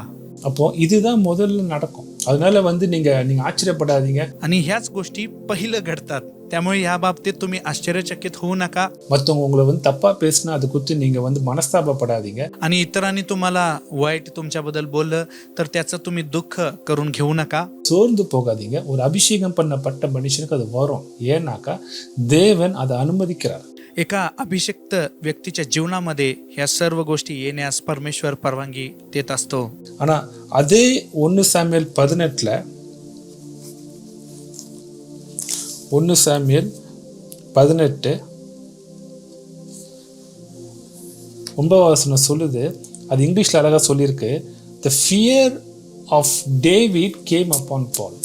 आणि पहिला शमूएल 18वा अध्याय त्यातील 12व्या वचनामध्ये इंग्रजीमध्ये सुंदररित्या सांगितलेलं आहे की दाविदाची एक धाक किंवा भीती शौलावर आली. அப்போ தாவீது குறித்த பயம் சவுல் மேல வந்துச்சுன்னு சொல்லி வேதத்துல போட்டிருக்கு. அதே அதிகாரத்துல याच अध्यायामध्ये दाविदाची धाक शौलास आली असं वचनात दिलेलं आहे. ஒரு பக்கம் பொறாமை வருது. ஆனா அவங்களுக்குள்ளே ஏன் பொறாமை வருதுன்னா அவன் மேல அபிஷேகத்தினால அவங்களுக்குள்ள வந்த பயம். एका बाजूला ईर्ष्या येत आहे, पण ईर्ष्या का येत आहे त्यामागचं कारण म्हणजे दाविदावर देवाचा अभिषेक होता. यामुळे शौलाला दाविदाचे एक धाक होती किंवा भीती होती. அப்போ உங்களுக்கு மேல அபிஷேகம் இருந்துச்சுன்னா உங்களை குறித்து அந்த பயத்தை தேவன் உங்களுடைய எதிரியின் மனதுல போடுவார். त्यामुळे तुम्हावर जर देवाचा अभिषेक असेल तर तुमच्या बदल एक धाक किंवा एक भीती तुमच्या शत्रूंच्या मनामध्ये परमेश्वर घालतो. அவங்க உங்களை எதிர்த்து வரும்போது உங்களுக்கு பயமா இருக்கும், எதிர்த்து பேசும்போது உங்களுக்கு கஷ்டமா இருக்கும். ஆனா எதனால செய்யறான்னா அவங்களுக்கு உங்க மேல உள்ள பயம். ते तुमच्या विरोधात बोलतात, ते तुमच्या विरोधात भरपूर गोष्टी करतात. हे का करतात? कारण त्यांच्या मनामध्ये तुमच्या बदल असलेली भीतीमुळे ते करत असतात. அதனால நீங்க யுத்தம் பண்ண வேண்டாம், உங்களுக்காக தேவன் யுத்தம் செய்வார். ஆனா நீங்க அபிஷேகம் பண்ணப்பட்ட இதான் முதல்ல நடக்கும். இதான் ஃபர்ஸ்ட் சைன். त्यामुळे तुम्ही युद्ध करण्याची गरज नाही, तर तुमचे हे युद्ध देव करतो. त्यामुळे तुम्ही जेव्हा अभिषेक होता त्यावेळी घडणारी पहिली चिन्ह म्हणजे हेच असते. இதை புரிஞ்சிக்காம உங்களோட சுய பலத்தினால போய் அவங்களை எதிர்கொண்டு உங்க அபிஷேகத்தை இழந்து போயிடாதீங்க. அதான் ஆண்டவர் சொல்றாரு, உன் பலத்தினாலும் அல்ல, உன் பராக்கிரமத்தினாலும் அல்ல, என் ஆவியினாலே ஆகும். हे समजून न घेता तुमच्या स्वबळाने तुम्ही त्यांच्या विरोधात लढाई करण्याचा, युद्ध करण्याचा प्रयत्न केला तर तुमचा अभिषेक तुम्ही गमवाल. म्हणून परमेश्वर म्हणतो, तुझ्या बलाने नव्हे, तुझ्या पराक्रमाने नव्हे, तर देवाच्या आत्म्याने कार्यसिद्धीस नेईल. அப்ப ஆவியான மனுஷனுக்கு இந்த ஞானம் தேவை. ஆவியில நிரப்பப்பட்ட அபிஷேகம் பண்ணப்பட்ட அழைப்பு இருக்கிற மனுஷனுக்கு இந்த ஞானம் தேவை. त्यामुळे अभिषिक्त असलेल्या देवाचा आत्मा ज्याच्यावर उतरलेला आहे त्या व्यक्तीला याबद्दल ज्ञान असणं खूप महत्वाचं आहे. இது முதல் காரியம். हे पहिली गोष्ट आहे किंवा पहिला मुद्दा आहे. இப்ப ரெண்டாவது என்ன நடக்குதுன்னு பார்க்கலாம். आता दुसरा मुद्दा किंवा दुसरी घटना काय होते ते आपण पाहूया. 1 சாமுவேல் 22ஆம் அதிகாரம் 1ஆம் வசனம் 2ஆம் வசனம் உங்களுக்கு வாசிக்கிறேன். 1 சாமுவேல் 22ஆம் அதிகாரம் 1-2 வசனம். पहिले शमूएलचं पुस्तक 22वा अध्याय पहिले 2 वचन 1 आणि 2. पहिले शमूएल 22 1 आणि 2. தாவீது அவன் இடத்தை விட்டு தப்பி அதுல்லம் என்னும் கெபிக்கு போனான். அதை அவன் சகோதரரும் அவன் தகப்பன் வீட்டார் அனைவரும் கேட்டு அங்கே அவன் இடத்துக்கு போனார்கள். ஒடுக்கப்பட்டவர்கள், கடன்பட்டவர்கள், முறுமுறுக்கிறவர்கள் யாவரும் அவனோடு கூடிக்கொண்டார்கள். அவன் அவர்களுக்கு தலைவனானான். இந்த பிரகாரமாக ஏறக்குறைய 400 பேர் அவனோடு இருந்தார்கள். दावीद तेथून निसटून निघाला आणि अदुल्लामाच्या गुहेत गेला. हे ऐकून त्याचे भाऊ व त्याच्या बापाच्या घरची सर्व माणसे त्या गुहेत त्याच्याकडे गेली. विपन्न, कर्जबाजारी व जीवाला त्रासलेले असे सर्व लोक त्याच्याजवळ जमा झाले. तो त्यांचा नायक झाला. सुमारे 400 पुरुष त्याच्याजवळ जमले. இன்றைக்கு எனக்கு அழைப்பு வந்துருச்சு, உடனே நான் தொட்டதெல்லாம் தங்கமா மாறும் நீங்க நினைச்சீங்கன்னா தவறு. आणि आज मी पाचारण मिळवलेलं आहे, अभिषेक मिळवलेला आहे, त्यामुळे इथून पुढं मी जे काय हात लावणार ते सगळं सोनं होऊन जाईल असं विचार करत असाल तर ते चूक आहे. தேவனால் அழைக்கப்பட்டிருந்தால், தேவனால் அபிஷேகம் பண்ணப்பட்டிருந்தால், ஆண்டவர் நம்ம உள்ளான மனிதனை, உள்ளான இருதயத்தை முதல்ல புடமிடுவார். देवाने जर आपल्याला निवडलं असेल, देवाने जर आपल्याला बोलावलं असेल तर प्रथम परमेश्वर आपलं हृदय पारखणार. தாவீத ஆண்டவர் அபிஷேகம் பண்ணது அவனை ராஜாவாகும்படி, ஆனா அடுத்த நாளே அவன் ராஜாவா ஆகல. आता दाविदाला देवाने राजा होण्यासाठी अभिषिक्त केलं होतं, पण लगेच काय तो पुढच्या दिवशी लगेच राजा झाला नाही. நம்ம இந்த வசனத்துல பாக்குறோம், அவனை தேடி 400 பேர் வராங்க. 400 பேர் யாருன்னு பாத்தீங்கன்னா, ஒடுக்கப்பட்டவன், கடன்பட்டவன், முறுமுறுக்கிறவன். आणि या ठिकाणी आपण या वचनात पाहिलं की त्याला शोधत जवळपास 400 लोक दाविदाला शोधत येतात. आणि ते कोण आहेत? विपन्न, कर्जबाजारी व जीवाला त्रासलेले असे लोक. நம்ம வாழ்க்கையே பெரிய பிரச்சனையா இருக்கும், எப்படி மீண்டு வரும் தெரியாம இருக்கும். ஆனா ஆண்டவர் நம்மள அபிஷேகம் பண்ணுவாரு, உன்னை இதுக்கு அழைச்சிருக்கேன்னு சொல்லுவாரு. आपणच आधी इतक्या संकटात असणार आणि ह्यातून मी कसं बाहेर पडावं या प्रश्नात आपण असू शकणार. परमेश्वर म्हणतो, मी तुला बोलावत आहे, मी तुला अभिषेक करू इच्छितो. அதுக்கு பிறகு நம்ம போயிட்டு சரி அதை செய்யலான்னு போகும்போது இப்படிப்பட்ட ஆளுங்க நம்மளுக்கு மேல பிரச்சனையோட வருவாங்க. நிறைய வாட்டி நம்ம நினைப்போம், எனக்கே இவ்வளவு பிரச்சனை, இதுக்கு மேல இவங்க பிரச்சனையை கொண்டு வராங்கன்னு அன்னைக்கு வந்து சோர்வு வரும். ठीक आहे, आपण अभिषिक्त आहोत, चला आपण हे करूया असं आपण पुढे जायला सुरुवात करतो. तेव्हा असे आपल्यापेक्षा जास्त संकटात असलेले, त्रासलेले लोक आपल्याला येऊन भेटतात. ते पाहून आपल्याला कधी कधी आणि दुःख निर्माण होते. ஆனா சோர்ந்து போயிடாதீங்க, தேவன் உங்களை உருவாக்குகிறார். पण तुम्ही दुःखी होऊ नका, याद्वारे परमेश्वर तुम्हाला घडवत आहे. அநேக முறை நான் இந்தியாவில் இருக்கும்போது என் ரூமை மூடிட்டு இன்னைக்கு ராத்திரியெல்லாம் அழுகணும்னு சொல்லி போவேன்.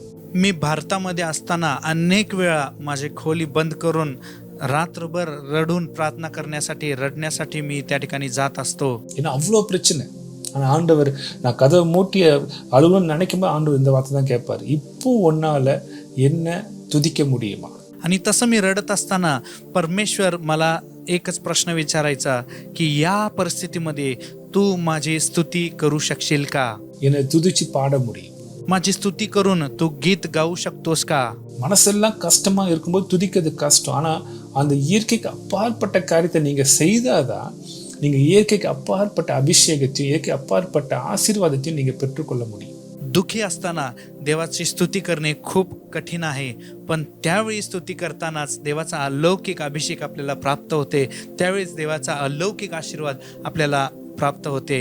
அப்போ தாவீதுக்கு ஒரு பெரிய பிரச்சனை, அவனே சவுலுக்காக பயந்து ஓடுறான். அந்த நேரத்துல இப்படிப்பட்ட ஒரு ஜனங்க வராங்க, ஒன்னுத்துக்குமே அவங்களை குறித்து இவனுக்கு அவங்கள வச்சு இவங்களுக்கு எந்த லாபமும் கிடையாது. ஆனா அவங்கள ஹவ் யூ ட்ரீட், நீ எப்படி அவங்கள வந்து நீ அவங்கள வந்து ட்ரீட் பண்ற.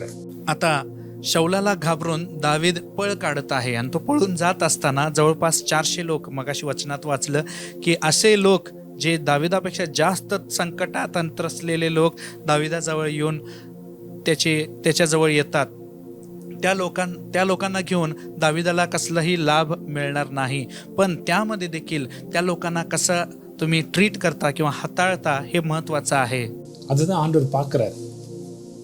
அவனை குறித்து எந்த கேனும் உனக்கு இல்லைனா நீ உண்மையா அவனுக்காக நீ ஹெல்ப் பண்றியா, அவனுக்காக நீ உதவி செய்றியாங்கிறது ஆண்டவர் பார்க்குறாரு. त्या व्यक्तीकडून तुला कसलाही लाभ मिळणार नाही, तरी देखील तू कशा प्रकारे त्याची मदत करतोस हे परमेश्वर पारखत असतो. இதுதான் ஆண்டவர் முதல்ல தாவீது கொடுத்த ஜனம் இதுதான். आता दाविदाला दिलेले पहिलं जे जन किंवा लोक आहेत ते म्हणजे हेच लोक होते. அது முறுமுறுக்கிறவர்கள். हे कुरकुर करणारे लोक होते.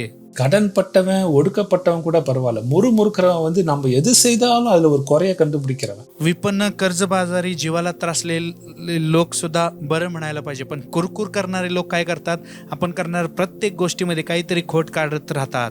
அவனையும் ஆண்டவர் அனுப்புறாரு. अशा लोकांना देखील परमेश्वर दाविदाजवळ पाठवत आहे. இது எப்படின்னா நோவாவோட பேழைக்குள்ள வந்து எல்லா மிருகங்களை கொடுத்தோம், மனுஷனே கொடுக்கல ஆண்டவர். हे कशाप्रमाणे आहे, जसं नोआच्या तारूमध्ये देवाने नोआच्या कुटुंबाला सोडून दुसऱ्या कुठल्याच मनुष्याला येऊ दिलं नव्हतं. सर्व प्राणीने भरून होते. வெறும் குடும்பம் சுத்தி மிருகங்க, ஒன்னு காலை கடிச்சிருக்கோம், ஒன்னு தலையை கடிச்சிருக்கோம், ஒன்னு பொறாண்டி இருக்கும், ஒன்னு இழுத்திருக்கும், என்னெல்லாமோ நடந்திருக்கும். कदाचित त्या ठिकाणी नोआच्या तारूमध्ये नोआ व त्याच्या कुटुंबियांना काही प्राण्यांनी त्रास दिला असेल, कोणी डोकं वडलं असेल, कोणी केस वडला असेल, कोणी वरबडला असेल, कोणी चावला असेल, भरपूर गोष्टी त्या ठिकाणी घडल्या असतील.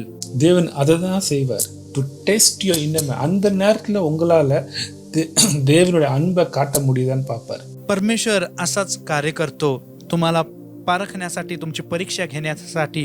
अशा परिस्थितीमध्ये तू देवावर प्रीती करू शकतोस का, देवावर प्रीती दाखवू शकतोस का, हे परमेश्वर पारखत असतो. இது ரெண்டாவது டெஸ்ட். आणि हे दुसरी परीक्षा आहे. அப்போ முதல் டெஸ்ட் பார்த்தோம், உங்களுக்கு பொறாமை வரும் உங்களை நோக்கி, அதே மாதிரி தேவனுடைய ஃபேவர் வரும். நீங்கள் அந்த பொறாமையை தள்ளி போட்டுட்டு அந்த ஃபேவரை பர்சனல் எடுத்துக்காம முன்னேறி செல்லணும். मगाशी आपण पहिली परीक्षा पाहिली, तुमच्या विरोधात ईर्ष्या येईल, ते ईर्ष्या तुम्ही बाजूला टाकून त्याच्याकडे दुर्लक्ष करून तुम्ही पुढे जात राहा आणि देवाचे अनेक उपकार, अनेक चांगल्या गोष्टी तुमच्या दिशेने येतील, त्याचा आनंद घ्या. पण आपला जो भाव आहे तो देवावर ठेवा. ரெண்டாவது காரியம், your character will be tested. உங்களோட குணம், உள்ளான மனுஷன். दुसरी परीक्षा ही असणार आहे की तुमचं चारित्र्य पारखलं जाते, तुमचा आतला मनुष्य कशा प्रकारे आहे ते पारखलं जाते. உங்களை நோக்கி பிரச்சனை உள்ளவங்களா தான் வருவாங்க, பட் அவங்கள நீங்கள் அந்த நேரத்தில் அனுசரித்து அவங்கள உண்மையாக நீங்கள் தேவனை குறித்து சொல்கிறீங்களா, தேவனை அன்பை காட்டுறீங்களா, உதவி செய்கிறீங்களாங்கிறது ஆண்டவர் பார்ப்பார். सर्व प्रकारचे त्रसलेले लोक तुम्हा जवळ येऊ शकतील, पण तशा परिस्थितीमध्ये देखील देवाची प्रीती तुम्ही त्यांना दाखवता का, त्यांना तुम्ही मदत करता का, अशा प्रकारे परमेश्वर तुम्हाला पारखून पाहत असतो. இப்போ மூணாவது டெஸ்ட் நடக்கும், அது என்னன்னு பார்த்துடலாம். 1 சாமுவேல் 17ஆம் அதிகாரம், 1 சாமுவேல் 17ஆம் அதிகாரம் 34 முதல் 36 வரைக்கும் வாசிக்கிறேன். 1 சாமுவேல் 17ஆம் அதிகாரம் 34 முதல் 36 வரை. तिसरी परीक्षा काय आहे ती आपण पाहूया. पहिले शमूएलचा पुस्तक 17वा अध्याय, त्यातील 34व्या वचनापासून 36व्या वचनापर्यंत. पहिले शमूएल 17 34 ते 36. தாவீது சவுலை பார்த்து, உம்முடைய அடியான் என் தகப்பனுடைய ஆடுகளை மேய்த்து கொண்டிருக்கிற போது ஒரு விசை ஒரு சிங்கமும் ஒரு விசை ஒரு கரடியும் வந்து மந்தையில் இருக்கிற ஒரு ஆட்டை பிடித்து கொண்டது. நான் அதை தொடர்ந்து அதை அடித்து அதை அதன் வாயுக்கு தப்புவித்தேன். அது என் மேல் பாய்ந்த போது நான் அதன் தாடியை பிடித்து அதை அடித்து கொன்று போட்டேன். அந்த சிங்கத்தையும் அந்த கரடியும் உம்முடைய அடியானாகிய நான் கொன்றேன். விருத்த சேதனம் இல்லாத இந்த பெலிஸ்தனும் அவைகளில் ஒன்றை போல இருப்பான். அவன் ஜீவனுள்ள தேவனுடைய சேனைகளை நிந்தித்தானே என்று. दावीद शौलास म्हणाला, आपला दास आपल्या बापाची शेरडे मेंढरे राखत असता एकदा एक सिंह व एकदा एक अस्वल येऊन कळपातील एक कोकरू घेऊन गेले. तेव्हा मी त्याच्या पाठीस लागून त्याला मारले आणि कोकराला त्याच्या जबड्यातून सोडवले. माझ्यावर त्याने झडप घातली, तेव्हा मी त्याची आयाळ धरून त्याला हाणून ठार केले. आपल्या दासाने त्या सिंहाला व अस्वलाला मारून टाकले. हा असुंती पलिष्टी त्या दोहांपैकी एकासारखा ठरेल, कारण त्याने जिवंत देवाच्या सेनेला तुच्छ लेखले आहे. அப்போ பிலிஸ்தீயர்களை கொடுத்து ஒரு பெரிய டைலாக் பேசுறான். पलिष्टी लोकांना पाहून एक मोठा डायलॉग त्या ठिकाणी दावीद बोलत आहे. ஆண்டவர் தாவீதை ஏன் தேர்ந்தெடுத்தார்? அவன் இருதயத்தை பார்த்து தனக்கு கொடுக்கப்பட்ட ஆடுகளை வந்து ஆடுகளை வந்து சிங்கத்துக்கிட்ட இருந்தோம் கரடிக்கிட்ட இருந்தோம் அவன் காப்பாற்றி நல்லபடியாக பராமரித்து அந்த உள்ளத்தை பார்த்து அவன் அழைக்கிறாரு. आणि देवाने या ठिकाणी दाविदाला का निवडले, का त्याला अभिषेक्त केले, म्हणजे त्याचं मन पारखून, त्याचं हृदय पारखून. जेव्हा दाविदाने सिंहापासून आणि अस्वलापासून आपल्या मेंढरांना कशा प्रकारे त्यानं प्रयत्न केले आणि वाचवले हे पाहून त्याचे एक पारख परमेश्वराने त्याच्या हृदयाची केली होती.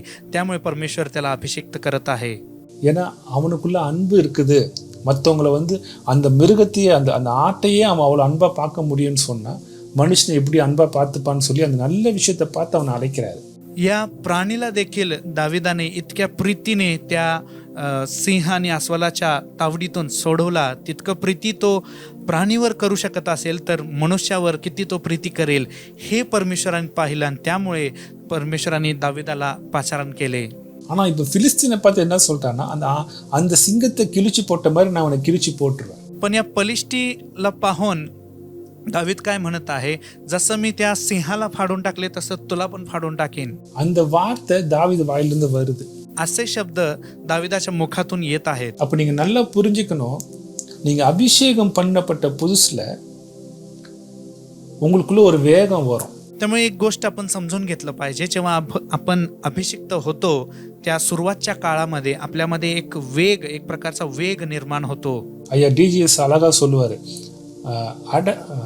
இது அரகன்ட் ஃபேத். விசுவாசங்கிறது வேற, ஆனால் சுயத்தினால வருகிற மேட்டுமையான விசுவாசம் வேற. देवाचं भक्त डीजेस अंकल ते सुंदररित्या म्हणायचे की विश्वास एक वेगळा आहे. ॲरोगंट फेथ असं ते म्हणायचे. विश्वास हे वेगळा आहे आणि गर्विष्ठाद्वारे किंवा स्वार्थीपणाद्वारे आलेला विश्वास हे वेगळा आहे. என் வாழ்க்கையில் நடந்தது சொல்கிறேன். உங்கள் எல்லாருக்கும் இச்சல்கரஞ்சி தெரியும். நாங்கள் அடிக்கடி ஊழியத்துக்கு வருவேன். माझ्या जीवनामध्ये घडलेली घटना मी तुम्हाला सांगू इच्छितो. तुम्हा सर्वांना इचलकरंजी ठाऊक आहे. मी अनेक वेळा त्या ठिकाणी सेवेला आलेला आहे. நான் இச்சல்கரஞ்சி தான் படித்தேன். அங்கே அந்த காலேஜில் தான் படித்தேன். माझं शिक्षण इचलकरंजीमध्येच झालेलं आहे. तिथल्या कॉलेजमध्येच झालेलं होतं. அப்போ நான் ரட்சிக்கப்பட்ட புதுசு. आणि तेव्हा मी नवीन तारणाच्या अनुभवामध्ये आलो होतो. ரட்சிக்கப்பட்ட புதுசில் அங்கே ஒரு சபைக்கு போயிருக்கிறேன். அப்போ தான் அபிஷேகம் பெற்றிருக்கிறேன். आणि या नवीन मी तारणामध्ये आल्यानंतर तिथे एक चर्चला मी जात होतो आणि त्या ठिकाणी मला अभिषेक मिळाले. அப்போ அங்கே ஒரு சகோதரியை கொண்டு வந்து அவங்க அசுத்த ஆவி இருக்குன்னு சொல்லி எல்லாரும் சுற்றி நின்று ஜெபம் பண்ணிட்டு இருக்கிறாங்க. आणि त्या मंडळीमध्ये एक अशुद्ध आत्मा ग्रस्त असलेली एक स्त्रीला त्या ठिकाणी कोणीतरी आणलं होतं आणि त्यांच्या भोवती सर्वजण उभारून प्रार्थना करत आहेत. நான் திரும்பி பார்த்துட்டு எனக்குள்ள ஒரு வேகம், मी त्यांच्याकडे वळून पाहिलो आणि माझ्यामध्ये एक वेग होते. எனக்குள்ள அபிஷேகம் இருக்குது. நான் போய் ஜெபம் பண்ணி சொல்லி எல்லாரையும் ஒதுக்கி விட்டுட்டு நேராக தலையில் அந்த அந்த அம்மா முடியெல்லாம் அப்படி கீழே இறக்கி போட்டிருக்காங்க. கீழே உட்காந்துருக்காங்க. நான் தலையில் கையை வைக்கிறேன், ஜெபம் பண்ணுறேன்.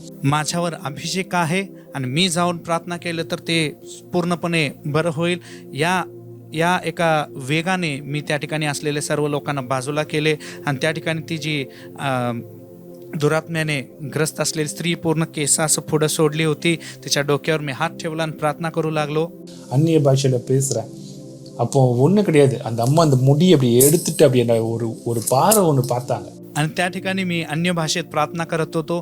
काही घडलं नाही. फक्त ती जी स्त्री होती, ती भूतग्रस्त जी स्त्री होती, ती फक्त आपली केस असं बाजूला केली आणि नुसतं एका डोळ्याने असं माझ्याकडे पाहिली. அப்படியே அப்படியே அரண்டு போயிட்டேன். நான் நினைச்சோ அபிஷேகம் இருக்குது, நம்ம பண்ணா உடனே போயிரும்னு சொல்லிட்டு. ते बघून मी हादरलो.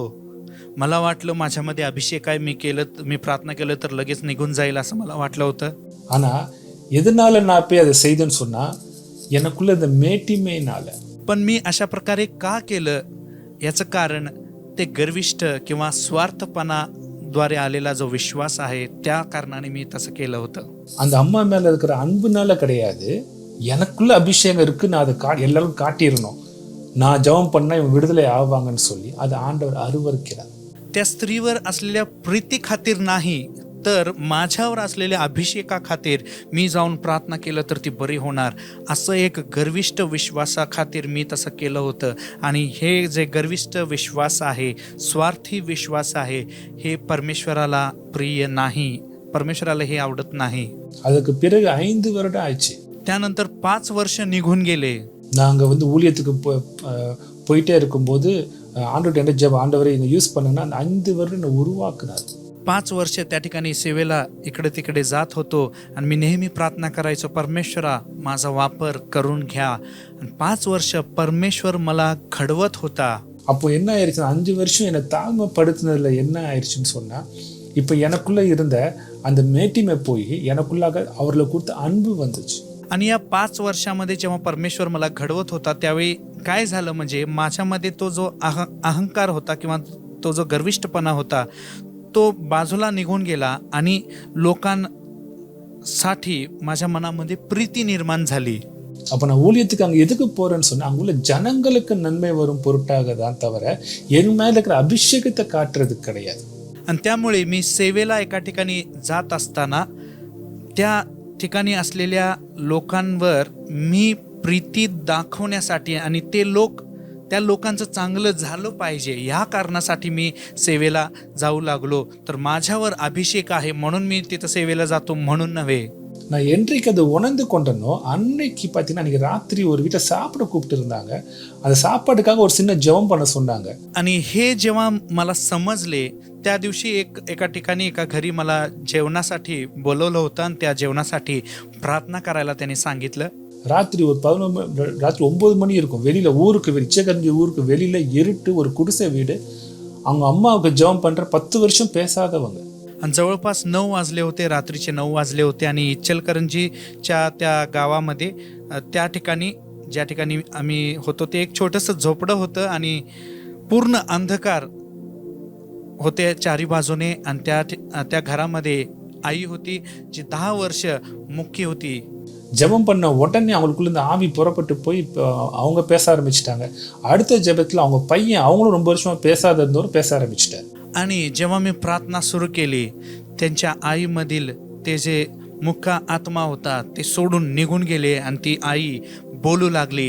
पुढच्या प्रार्थनेमध्ये लगेच त्यांचा मुलगा सुद्धा जो मुका होता तो पण बोलू लागला. நான் அங்கே போனது ஜெபம் பண்ணுறதே கிடையாது. அவங்க வீட்டில் சாப்பிட போயிருந்தேன்.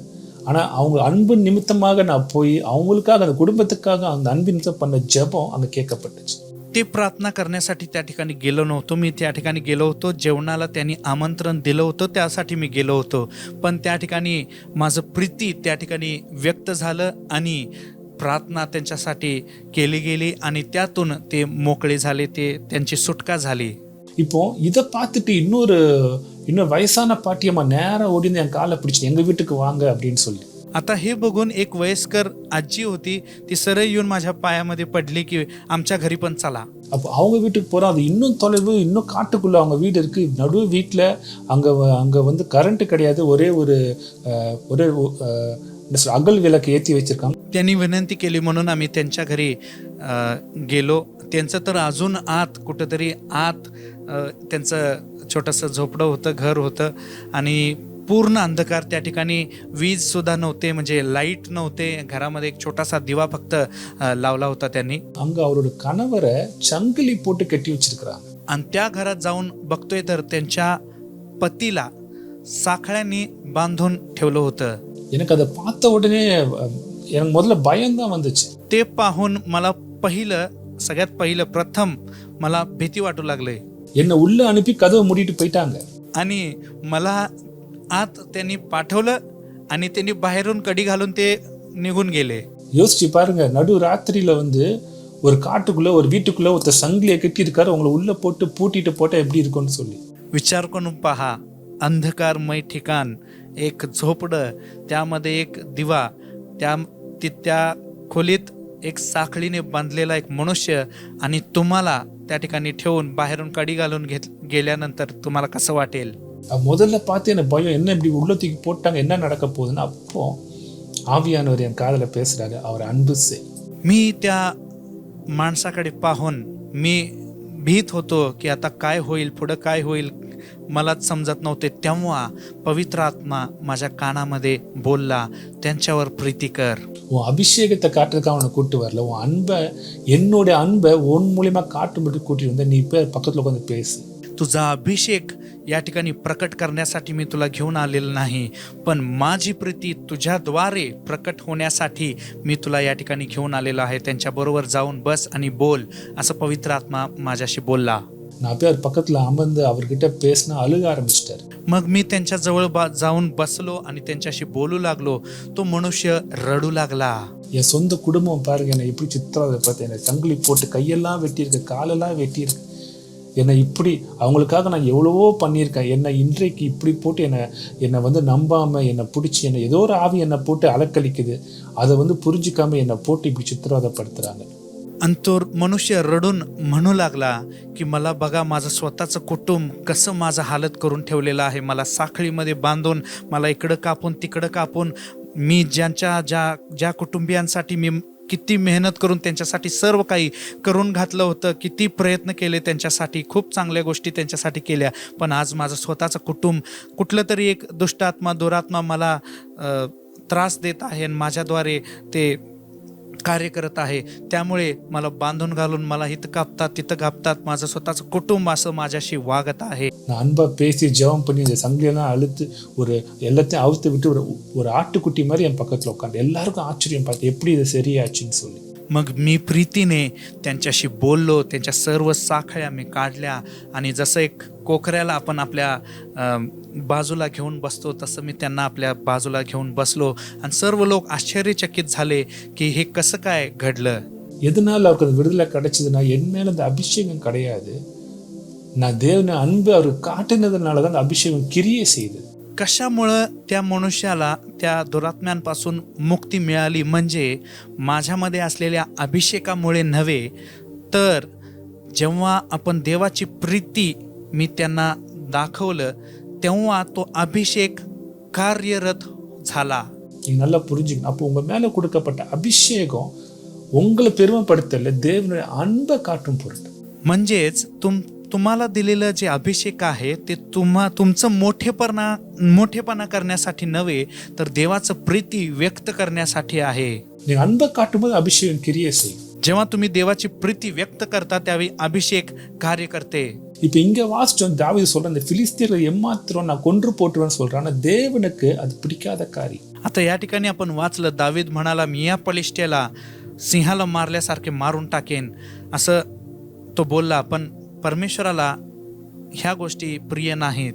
எல்லா மனிதனும் தேவனுடைய சாயலினால படைக்கப்பட்டவர்கள். நீங்க யாரையுமே அவங்க நம்ம மதத்தை சாராம இருக்கலாம், இயேசுவை விசுவாசிக்காம இருக்கலாம், ஆனா அவங்கள குறித்து குறை பேசவோ அவங்கள குற்றப்படுத்தவோ நம்மளுக்கு அதிகாரம் கிடையாது. प्रत्येक मनुष्य देवाच्या प्रतिरूपामध्ये बनवण्यात आलेला आहे. मग कदाचित तो मनुष्य धर्माचा पालन करत असेल नसेल, किंवा येशू ख्रिस्ताला स्वीकारलेला असेल नसेल, कोणाबाबतही आपल्याला निंदनीय शब्द बोलणे आणि त्यांच्या विरोधात बोलण्याचा अधिकार आपल्याला नाही. அவர்களுக்காக பரிந்து பேச நமக்கு அதிகாரம் உண்டு. पण त्यांच्यासाठी मध्यस्थी करून बोलण्याचा अधिकार आपल्याला आहे. இப்ப தாவீதுக்கு என்ன ஆகுதுன்னு பார்க்கலாம். அதே 1 சாமுவேல் 27ஆம் அதிகாரம் உங்களுக்கு வாசித்து காட்டுறேன். 1 சாமுவேல் 27ஆம் அதிகாரம் 1ஆம் வசனம் முதல் 7ஆம் வசனம் வரை. आता दाविदाचं पुढं काय होते ते आपण पाहूया. पहिले शमूएलाचा पुस्तक 27वा अध्याय त्यातील 1 पासून 7 पर्यंत ही वचन आपण वाचूया. 1 சாமுவேல் 27ஆம் அதிகாரம் 1 முதல் 7ஆம் வசனம் வரை. பின்பு தாவீது, நான் எந்த நாளாகிலும் ஒரு நாள் சவுலின் கையினால் மடிந்து போவேன், இனி சவுல் இஸ்ரவேலின் எல்லைகளில் எங்கேயாவது என்னை கண்டுபிடிக்கலாம் என்கிற நம்பிக்கை அற்று போகும்படிக்கும், நான் அவன் கைக்கு நீங்களாக இருக்கும்படிக்கும், நான் பெலிஸ்தீரின் தேசத்திற்கு போய் தப்பித்துக் கொள்வதை பார்க்கிலும் நலமான காரியம் வேறு இல்லை என்று தன் இருதயத்திலே யோசித்தான். இந்த முதல் வசனம் மட்டும் வாசிக்கிறேன். முதல்ல प्रथम पहिलं वचन फक्त आपण पाहूया. दावीद आपल्या मनात म्हणाला, मी कोणत्या तरी दिवशी शौलाच्या हातून मरणारच, तर परलिष्ट्यांच्या देशात पळून जावे ह्यापेक्षा दुसरा चांगला उपाय नाही. अशाने शौल माझ्या संबंधाने निराश होऊन इस्रायल देशाच्या कोणत्याही प्रांतात माझा यापुढे शोध करणार नाही. याप्रमाणे मी त्याच्या हातून सुटून जाईन.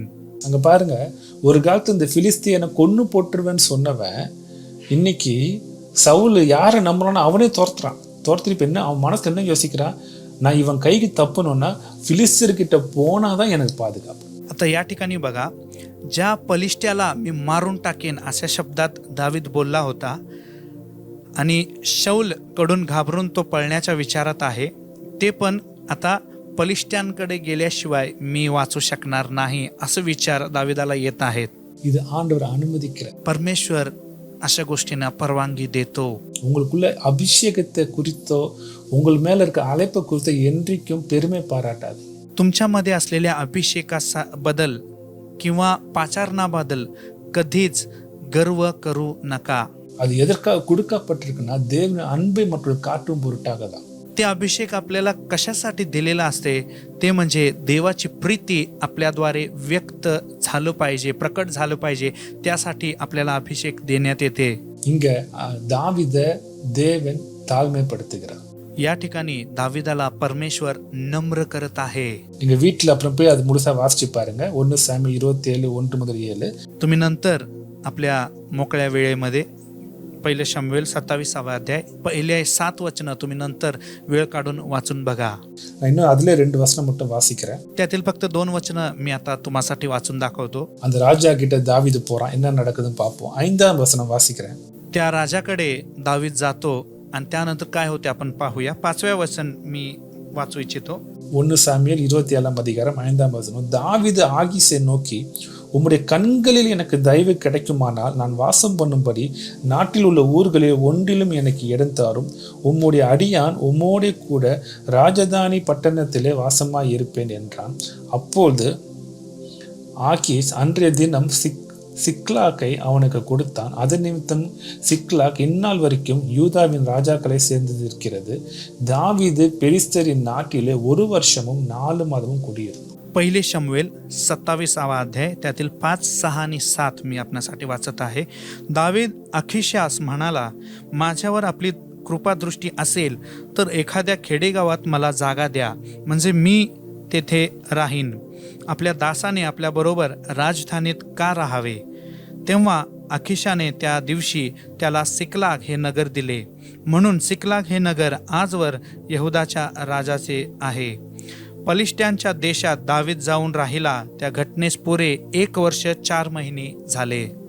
அவன் யாரை குறித்து கேவலமாக பேசினானோ அவங்களே தயவு கேட்டு போக வச்சு அவங்களோட கீழே 1 வருஷம் 4 மாதம் ஆண்டு இருக்க வைக்கிறார். ज्या पलिष्ट्यांबद्दल दावीद निंदास्पद शब्द बोलला होता, त्याच पलिष्ट्यांकडे कृपादृष्टी मागून 1 वर्ष 4 महिने ராஹேலா பரமேஸ்வரானி தாவிதாலா லாவ்லே. சில சமயம் நம்ம யோசிப்போம், ஏன் ஆண்டவரே இந்த கஷ்டம், எனக்கு எதுக்கு இவ்வளோ என்னை இவ்வளோ இன்சல்ட் பண்ணுறாங்க, என்னை இவ்வளோ கேவலமாக பேசுகிறாங்க, என்னை எதுக்கு நீங்கள் அனுமதிச்சிங்க, எதுக்கு என்னோட அதிகாரி என்னோட வேலையில் அதிகாரி என்னை இப்படி நடத்துகிறாருங்கன்னா ஏதோ ஒன்று ஆண்டவங்கிட்ட சொல்ல விரும்புகிறேன். कधी कधी आपण विचार करतो की का इतकं निंदा लोक माझे करत आहेत, लोक माझ्या विरोधात बोलत आहेत, का असं होत आहे? मी कामाच्या ठिकाणी ज्या ठिकाणी काम करतो त्या ठिकाणी असलेले माझे मालक माझ्या विरोधात असं का वागतात? अशा भरपूर गोष्टी माझ्या विरोधात का होत आहे? यामागे एक कारण असते, परमेश्वर काहीतरी आपल्याशी बोलू इच्छित आहे. உங்களுக்கு சொந்தக்காரங்க உங்களை கஷ்டப்படுத்துகிறாங்களா? உங்கள் வேலையில் உங்களை கஷ்டப்படுத்துகிறாங்களா? காலேஜில் உங்களோட லெக்சரர் கஷ்டப்படுத்துகிறாரா? இல்லை உங்கள் ஃப்ரெண்ட்ஸ் உங்களை கஷ்டப்படுத்துகிறாங்க? காரணம் என்னென்னா, எந்த பிரச்சனை வந்தாலும் அந்த பிரச்சனை இடத்துல உங்களை வைங்க, உங்கள் இடத்துல ஆண்டவர் வைங்க, உங்களுக்கு புரிஞ்சிடும். तुम्हाला तुमचे नातेवाईक त्रास देत आहेत का? किंवा तुम्हाला तुमचे कामाच्या ठिकाणी तुम्हाला लोक निंदा करत आहेत का? कॉलेजमध्ये लेक्चरर आपले मित्र मैत्रिणी आपल्याला निंदास्पद शब्द दुखावण्यासारखं शब्द बोलत आहेत का? अशा संकटामध्ये तुम्ही स्वतःला ठेवून बघा किंवा तुमच्या जागी देवाला ठेवून बघा. त्यावेळी तुम्हाला हे स्पष्ट समजायला मदत होईल. அது புரியாத வரைக்கும் உங்களுக்கு மாற்றம் வராது. ते जोपर्यंत तुम्हाला समजणार नाही, बदल घडणार नाही. அப்போ 3 காரியம் பார்த்துட்டோம். முதல் காரியம் பார்த்தோம், உங்களுக்கு நோக்கி பொறாமை வரும், அதே சமயம் உங்களுக்கு தேவனோட அனுகூலம் வரும். 3 गोष्टी आपण आज पाहिल्या. पहिलं, ईर्ष्या जेव्हा येते तेव्हा परमेश्वराची प्रीती सुद्धा अनुकूल सुद्धा मिळते. 2வது காரியம் பார்க்கணும், உங்களை நோக்கி வருகிற மக்கள் அவங்கள குறித்து உங்களுக்கு எந்த பிரயோஜனம் இல்லைன்னு சொன்னாலும் நீங்கள் அவங்களை எப்படி அன்பு செய்றீங்கன்னு ஆண்டவர் பார்ப்பார். दुसरी गोष्ट आपण पाहिली, तुमच्याजवळ येणारे जे लोक आहेत, जरी त्यांच्याकडून तुम्हाला काही लाभ मिळत नसेल तरी तुम्ही त्यांना कसं हाताळता, त्यांची कशी मदत करता, हे परमेश्वर पारखतो किंवा पाहतो. 3வது காரியம், உங்களுக்குள்ள மேட்டிமையான வார்த்தை ஒருபோதும் வரக்கூடாது, அது தேவன் அருவருக்கிறார். आणि तिसरी गोष्ट, आपल्या मुखातून गर्विष्ठ शब्द येऊ नये, कारण परमेश्वर त्याचा द्वेष करतो. இப்படி சொல்ல போகணும்னா अनेक காரியங்களை சொல்லலாம். நான் வெறும் 3 தான் உங்களுக்கு ஹைலைட் பண்ணி சொல்றேன். तसं सांगायचं झालं तर अजून भरपूर गोष्टी यातून आपण शिकू शकतो किंवा मी सांगू शकतो, पण ह्या 3 गोष्टी महत्त्वाचं मी समजून तुम्हाला सांगत आहे. உங்களுக்கு புரிஞ்சுக்கிறதுக்காக ஏன்னா நம்மளுக்கு செய்தி நேரம் வந்து கம்மியாக இருக்கிறதுனால நான் ரொம்ப போல எத்தனையோ பாயிண்ட் சொல்லலாம். ஆனால் இது 3 பாயிண்ட்டை மட்டும் இன்றைக்கி உங்களுக்கு சொல்கிறேன். जेणेकरून तुम्हाला समजायला सोपं होईल. आपल्याला संदेशासाठी वेळ कमी असल्या कारणाने मी जास्त खोल जात नाहीये, पण हे 3 मुद्दे, हे 3 गोष्टी तुम्ही समजून घेतलं पाहिजे. இப்போ இது செய்தக்கு அப்புறம் தான் இதெல்லாம் அவன் கற்று தெரிந்த பிறகு தான் அவனுக்கு ஆசீர்வாதம் வருது. दाविदाने हे सर्व समजून घेतल्यानंतरच त्याला आशीर्वाद मिळते. என்ன நடக்குதுன்னு பாருங்க. 1 நாளாகமம் 12ஆம் அதிகாரம் 23ஆம் வசனம் வாசிக்கிறேன். 1 நாளாகமம் 12ஆம் அதிகாரம் 23ஆம் வசனம். नंतर काय घडते पाहूया. पहिले इतिहास याचं पुस्तक 12वा अध्याय त्यातील 23वे वचन. पहिले इतिहास 12:23. கர்த்தரின் வாக்கின்படியே சவுலின் ராஜ்யபாரத்தை தாவீதின் இடத்தமாய் திருப்ப எப்ரோனில் இருக்கிற அவனிடத்துக்கு வந்த யுத்த ஜனத்தாரின் தலைவரின் இலக்கமாவன. पहिला इतिहास 12वा अध्याय त्यातील 23वे वचन. परमेश्वराच्या वचनानुसार शौलाचे राज्य दाविदाच्या हाती द्यावे म्हणून जे लोक युद्ध करण्यासाठी हत्यारबंद होऊन हेब्रोन येथे त्याच्याकडे आले त्यांचा प्रमुखांची गंती ही. இது என்ன சொல்லுது இந்த வசனம்? हे वचन काय सांगत आहे? எல்லா யுத்த புருஷர்கள், எல்லா வாரியர்ஸ், எல்லா ஜாதிகளில் இருந்தும் எல்லா கோத்திரத்திலும் அவன் வந்து சேர்றாங்க. या ठिकाणी बघायला मिळते की सर्व वंशातून जे योद्धे आणि युद्ध लायक असलेले जे पुरुष आहेत, योद्धे सर्व दाविदाकडून येऊन पोचतात, एकत्र होतात. அந்த 23ஆம் வசனத்திலிருந்து 38ஆம் வசனம் குறிச்சுக்கோங்க. 1 நாளாகமம் 12ஆம் அதிகாரம் 23 முதல் 38. அதுக்கப்புறம் நீங்க வாசிச்சு பாருங்க. இப்ப நான் வாசிக்க நேரம் கிடையாது. लिहून घ्या. पहिले इतिहास 12वा अध्याय त्यातील 23व्या वचनापासून 38व्या वचनापर्यंत. आता वाचायला वेळ नाही, तुम्ही नंतर वाचून पहा. எல்லா கோத்திரம் நம்மளுக்கு தெரியும். இஸ்ரவேல்ல 12 கோத்திரம்னு சொல்லி அந்த 12 கோத்திரத்துல யோசேப்பின் பிள்ளைகள் மானாசே எப்ராயிம் 2 பிரிஞ்சாங்க. आता आपल्याला माहित आहे की 12 वंश त्या ठिकाणी होते आणि त्यात जो योसेफ आहे त्याची जी मुलं आहेत त्याची 2 वेगवेगळे वंश असं विभागणी झाली. म्हणजे एकूण 13 वंशातले लोक या ठिकाणी एकत्र येत आहेत, योद्धे. அப்போ மொத்தமும் சேர்த்த 13 கோத்திரம். அந்த 13 கோத்திரத்துல இருந்தும் யுத்த புருஷர்கள் தாவீது இடத்திலிருந்து சேர்ந்தாங்க. आणि हे 13 वंशातून जे योद्धे आहेत, युद्ध पुरुष जे आहेत ते दाविदाजवळ येऊन पोचतात. முதல்ல எவ்வளவு பேர் வந்தாங்க? 400 பேர் வந்தாங்க. அந்த 400 பேர்னால இவனுக்கு ஒரு பிரயோஜனமும் கிடையாது. ஆனா இன்றைக்கு யுத்த புருஷர் பெஸ்ட் ஆஃப் தி பெஸ்ட் ஆண்டவர் அவனுக்கு கொடுக்குறாரு. मगाशी आपण बघितलं दाविदाजवळ 400 लोक आले होते. ते 400 लोक कसे होते? त्यांच्याद्वारे दाविदाला कसलेच लाभ नव्हते. पण आत्ता बघितलं तर सर्व 13 वंशातले जे उत्कृष्ट आणि उत्तम असलेले युद्ध पुरुष किंवा योद्धे दाविदाजवळ येऊन पोचतात. हे परमेश्वर असा करतो. அப்போ அதை முழுசா நீங்க வந்து டோட்டல் பண்ணி பார்த்தீங்கன்னா 3,40,822 பேர். या ठिकाणी जर टोटल मारून एकूण जर पाहिलं तर सर्व लोक मिळून, सर्व युद्ध पुरुष मिळून जवळपास 3,40,822 युद्ध पुरुष त्या ठिकाणी होते. இத்தனை போர் வீரர்கள் மட்டும். आणि हे फक्त युद्ध पुरुष, लढाई करणारे அவனிடத்துல வந்து சேர்றாங்க. दाविदाजवळ येऊन पोचतात. இது எப்போ நடக்குது தெரியுமா? அந்த 400 பேர் ஒன்றுக்குமே பிரயோஜனம் இல்லாத 400 பேரை அவன் அனுசரிச்சு அவங்களுக்காக நன்மை செய்து அவங்கள பராமரிச்சதுனால தான். पण हे कधी घडते? जेव्हा ते 400 लोक ज्यांच्याद्वारे दाविदाला कसलेच लाभ मिळणार नव्हते त्या लोकांची दाविदाने काळजी घेतली, त्यांना सांभाळला आणि त्यांनी मदत केला. तेव्हा இன்றைக்கு 3,40,822 பேர் அவனை தேடி வராங்க. இதுதான் தேவனுடைய இருதயம். आज 3,40,822 युद्ध पुरुष, उत्कृष्ट उत्तम असे योद्धे दाविदाला शोधत येत आहेत. हेच परमेश्वराचं कार्य असते, अशा प्रकारे असते आणि हेच परमेश्वराचं हृदय आहे. இது தேவனுடைய அபிஷேகம் மட்டும்தான் செய்யும். அதான் முதலே வாசிச்சோம். சகரியா 4:6 சொல்லுது, உன் பலத்தினாலும் அல்ல, உன் பராக்கிரமத்தினாலும் அல்ல, என்னுடைய ஆவியினாலே ஆகும். आणि हे फक्त देवाचा अभिषेक असल्यानेच होऊ शकते. म्हणून जकर्या 4:6 मध्ये आपण पहिलं वचन जे वाचलं होतं त्यामध्ये आपण पाहिलं, तुझ्या बलाने नव्हे, पराक्रमाने नव्हे, तर देवाच्या आत्म्याने कार्यसिद्धी होईल.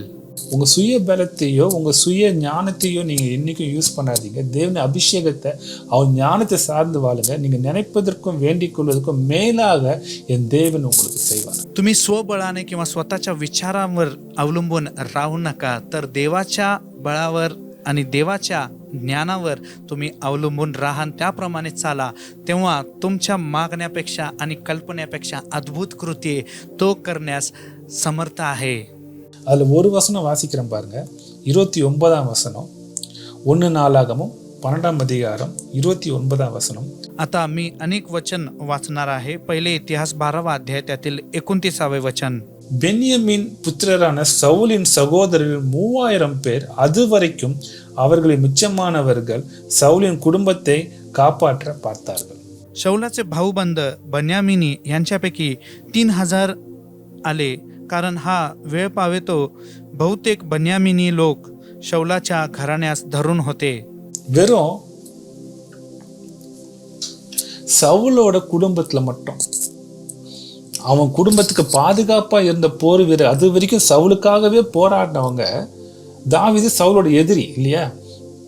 அப்படி சவுலுக்காக போராடின 3000 பேரு இப்ப வந்து தாவீதோட சேரலாம்.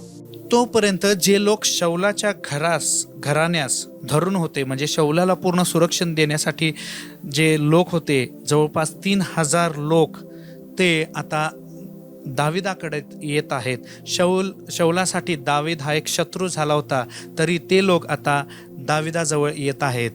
இந்த 3,40,822 பேர் சரி, ஆனா அதுல 3000 பேர் அது அந்த நாள் வரைக்கும் அவனுக்கு எதிரியா இருந்த 3000 பேர் பெஸ்ட் ஆஃப் தி பெஸ்ட், அவங்க கூட வந்து இப்ப தாவீதோட சேரலாம். आता हे जे 3,40,822 लोक दाविदाजवळ आले होते, त्यापैकी 3000 लोक दाविदाला शत्रू समजणारे लोक, शौलाबरोबरचे लोक होते, ते सुद्धा आज दाविदाजवळ येऊन पोचत आहेत. இப்ப அதே அதிகாரம் 38ஆம் வசனம் வாசிக்கிறேன் பாருங்க, கடைசி வசனம். आता त्याच अध्यायामध्ये आपण 38वे वचन वाचूया. पहिले इतिहास 12वा अध्याय त्यातील 38वे वचन. தாவீது இஸ்ரவேலின் மேல் ராஜாவாகிறதுக்கும் இந்த யுத்த மனுஷர் எல்லாரும் அணியாய் வைக்கப்பட்டவர்களாக உத்தம இருதயத்தோடு எப்ரோனுக்கு வந்தார்கள். இஸ்ரவேலில் மற்ற யாவரும் தாவீதை ராஜாவாகிறதுக்கு ஒருமனப்பட்டிருந்தார்கள். हे सर्व व्यूहरचना करणारे योद्धे दाविदाला सर्व इस्रायलाचा राजा करावे म्हणून हेब्रोन येथे खऱ्या मनाने आले. दाविदाला राजा करावे म्हणून वरकड सर्व इस्रायल लोक ही एक दिल झाले. மனசால வந்தாங்க, எல்லாரும் போறாங்களேன்னு அவங்க போல, அவங்களுக்கு சின்சியரா they want David to be king, தாவீது ராஜாவா ஆகணும், அந்த எண்ணத்தோட ஒரு மனதோட அத்தனை பேர் சேர்ந்து அவனை உதவி பண்ண. या ठिकाणी वचनात सांगितलेलं आहे की एक दिल, लोक ही एक दिल झाले, म्हणजे मनापासून प्रत्येकाची इच्छा होती की राजा दावीद हा राजा झाला पाहिजे. सगळे चाललेत म्हणून आपण पण जाऊया असं नव्हे, तर खऱ्या मनापासून प्रामाणिकपणे त्यांच्या मनात इच्छा होती की दावीद राजा झाले. मग हे सर्व काही कसं काय झालं? எதனால நடந்துச்சுன்னா தேவன் அவன் மேல வைத்த அபிஷேகத்தினால. हे कशामुळे झाले? तर देवाने दाविदावर ठेवलेल्या अभिषेका खातीर हे झाले. தேவன் உங்களை அழைத்தது வந்து பெரிய காரியம் செய்யும் பொருட்டாக ராஜாவா உங்களை அழைத்திருக்கிறார். परमेश्वर आपल्याला बोलावतो मोठ्या अद्भुत गोष्टी कृत्य करण्यासाठी, एक राजा म्हणून आपल्याला बोलावतो. ஆனா அதை நீங்க அச்சீவ் பண்ணணும்னு சொன்னா நீங்க இந்த ப்ராசஸ் இன்னைக்கு பார்த்து இந்த 3 ப்ராசஸை நீங்க வந்து ஃபாலோ பண்ணணும். पण ते जर साधायचं असेल तर ह्या 3 प्रक्रियांमधून आपण गेलं पाहिजे. हे जे 3 आपण गोष्टी आज पाहिल्या, त्या प्रक्रियांमधून आपण गेलं पाहिजे. அதுல நீங்க ஜெயம் பெற்றால் தான் அதை அச்சீவ் பண்ண முடியும். यामध्ये आपण हे 3 प्रक्रियामधून जाऊन विजय मिळवल्यावरच ते आपण साधू शकतो. இன்னொரு வசனம் வாசிக்கலாம். 2 சாமுவேல் 5ஆம் அதிகாரம் 1 முதல் 5ஆம் வசனம் வாசிக்கிறேன். 2 சாமுவேல் 5ஆம் அதிகாரம் 1 முதல் 5. अनेक वचन आपण वाचूया. दुसरे शमूएलचा पुस्तक 5वा अध्याय पहिली 5 वचनं आपण वाचणार आहोत. दुसरे शमूएल 5वा अध्याय 1 ते 5. அந்த காலத்திலே இஸ்ரவேலின் கோத்திரங்களில் எல்லாம் எப்ரோனில் இருக்கிற தாவீதின் இடத்தில் வந்து, இதோ நாங்கள் உம்முடைய எலும்புக்கும் உம்முடைய மாம்சமானவர்கள் சவுல் எங்கள் மேல் ராஜாவாய் இருக்கும்போது இஸ்ரவேலை நடத்தி கொண்டு போனவரும் நடத்தி கொண்டு வந்தவரும் நீரே. கர்த்தர் என் ஜனமாகிய இஸ்ரவேலை நீ மேய்த்து நீ இஸ்ரவேலின் மேல் தலைவனாய் இருப்பாய் என்று உம்மிடத்தில் சொன்னாரே என்றார்கள். இஸ்ரவேலின் மூப்பர் எல்லோரும் எப்ரோனிலே ராஜாவினிடத்தில் வந்தார்கள். தாவீது ராஜா எப்ரோனிலே கர்த்தருக்கு முன்பாக அவர்களோடு உடன்படிக்கை பண்ணின பின்பு அவர்கள் தாவீதை இஸ்ரவேலின் மேல் ராஜாவாக அபிஷேகம் பண்ணினார்கள். தாவீது ராஜாவாகும் போது 30 வயதாய் இருந்தான். அவன் 40 வருஷமாய் ராஜ்யம் பாரியம் பண்ணினான். அவன் எப்ரோனிலே யூதாவின் மேல் 7 வருஷமும் 6 மாதமும் எருசலேமிலே சமஸ்த இஸ்ரவேலின் மேல் யூதாவின் மேலும் 33 வருஷமும் ராஜ்யபாரம் பண்ணினான். मग इस्रायलाचे सर्व वंश हेब्रोनात दाविदाकडे येऊन म्हणाले, पहा, आम्ही आपल्या हाडामांसाचे आहोत. गतकाली शौल आमच्यावर राजा असता इस्रायल लोकांची नेआण करणारे पुढारी आपणच होतो. आणि परमेश्वर आपणास म्हणाला होता की माझी प्रजा इस्रायल हिचा मेंढपाळ व अधिपती तूच होशील. ह्या प्रकारे इस्रायलांचे सर्व वडील जन हेब्रोनात राजाकडे आले आणि दावीद राजाने त्यांच्याशी हेब्रोनात परमेश्वरासमोर करार केला आणि त्यांनी दाविदाला अभिषेक करून इस्रायलावर राजा नेमले. दावीद राज्य करू लागला तेव्हा तो 30 वर्षांचा होता. त्याने 40 वर्षे राज्य केले. 7.5 वर्षे त्याने हेब्रोनात यहुदावर राज्य केले आणि 33 वर्षे यरुशलेमेत सर्व इस्रायल व यहुदा यांच्यावर राज्य केले. இப்போ போர் வீரர்கள் மட்டும் கிடையாது, மொத்த ஜனங்களும் அவங்க மனதால தாவீதை ராஜாவாக்கினார்கள். आता इथं आपण पाहतो की फक्त युद्ध पुरुष नव्हेत तर सर्व वंशातले सर्व लोक एकत्र येऊन त्याला राजा करण्यासाठी एक मनाचे झाले. நல்லா புரிஞ்சுக்கோங்க, மனதால ஒருத்தங்க நீங்க நல்லா இருக்கணும்னு நினைக்கிறது வேற. चांगलं समजून घ्या, मनापासून एखाद्या व्यक्तीचं चांगलं होऊ दे हे विचार करणे वेगळं.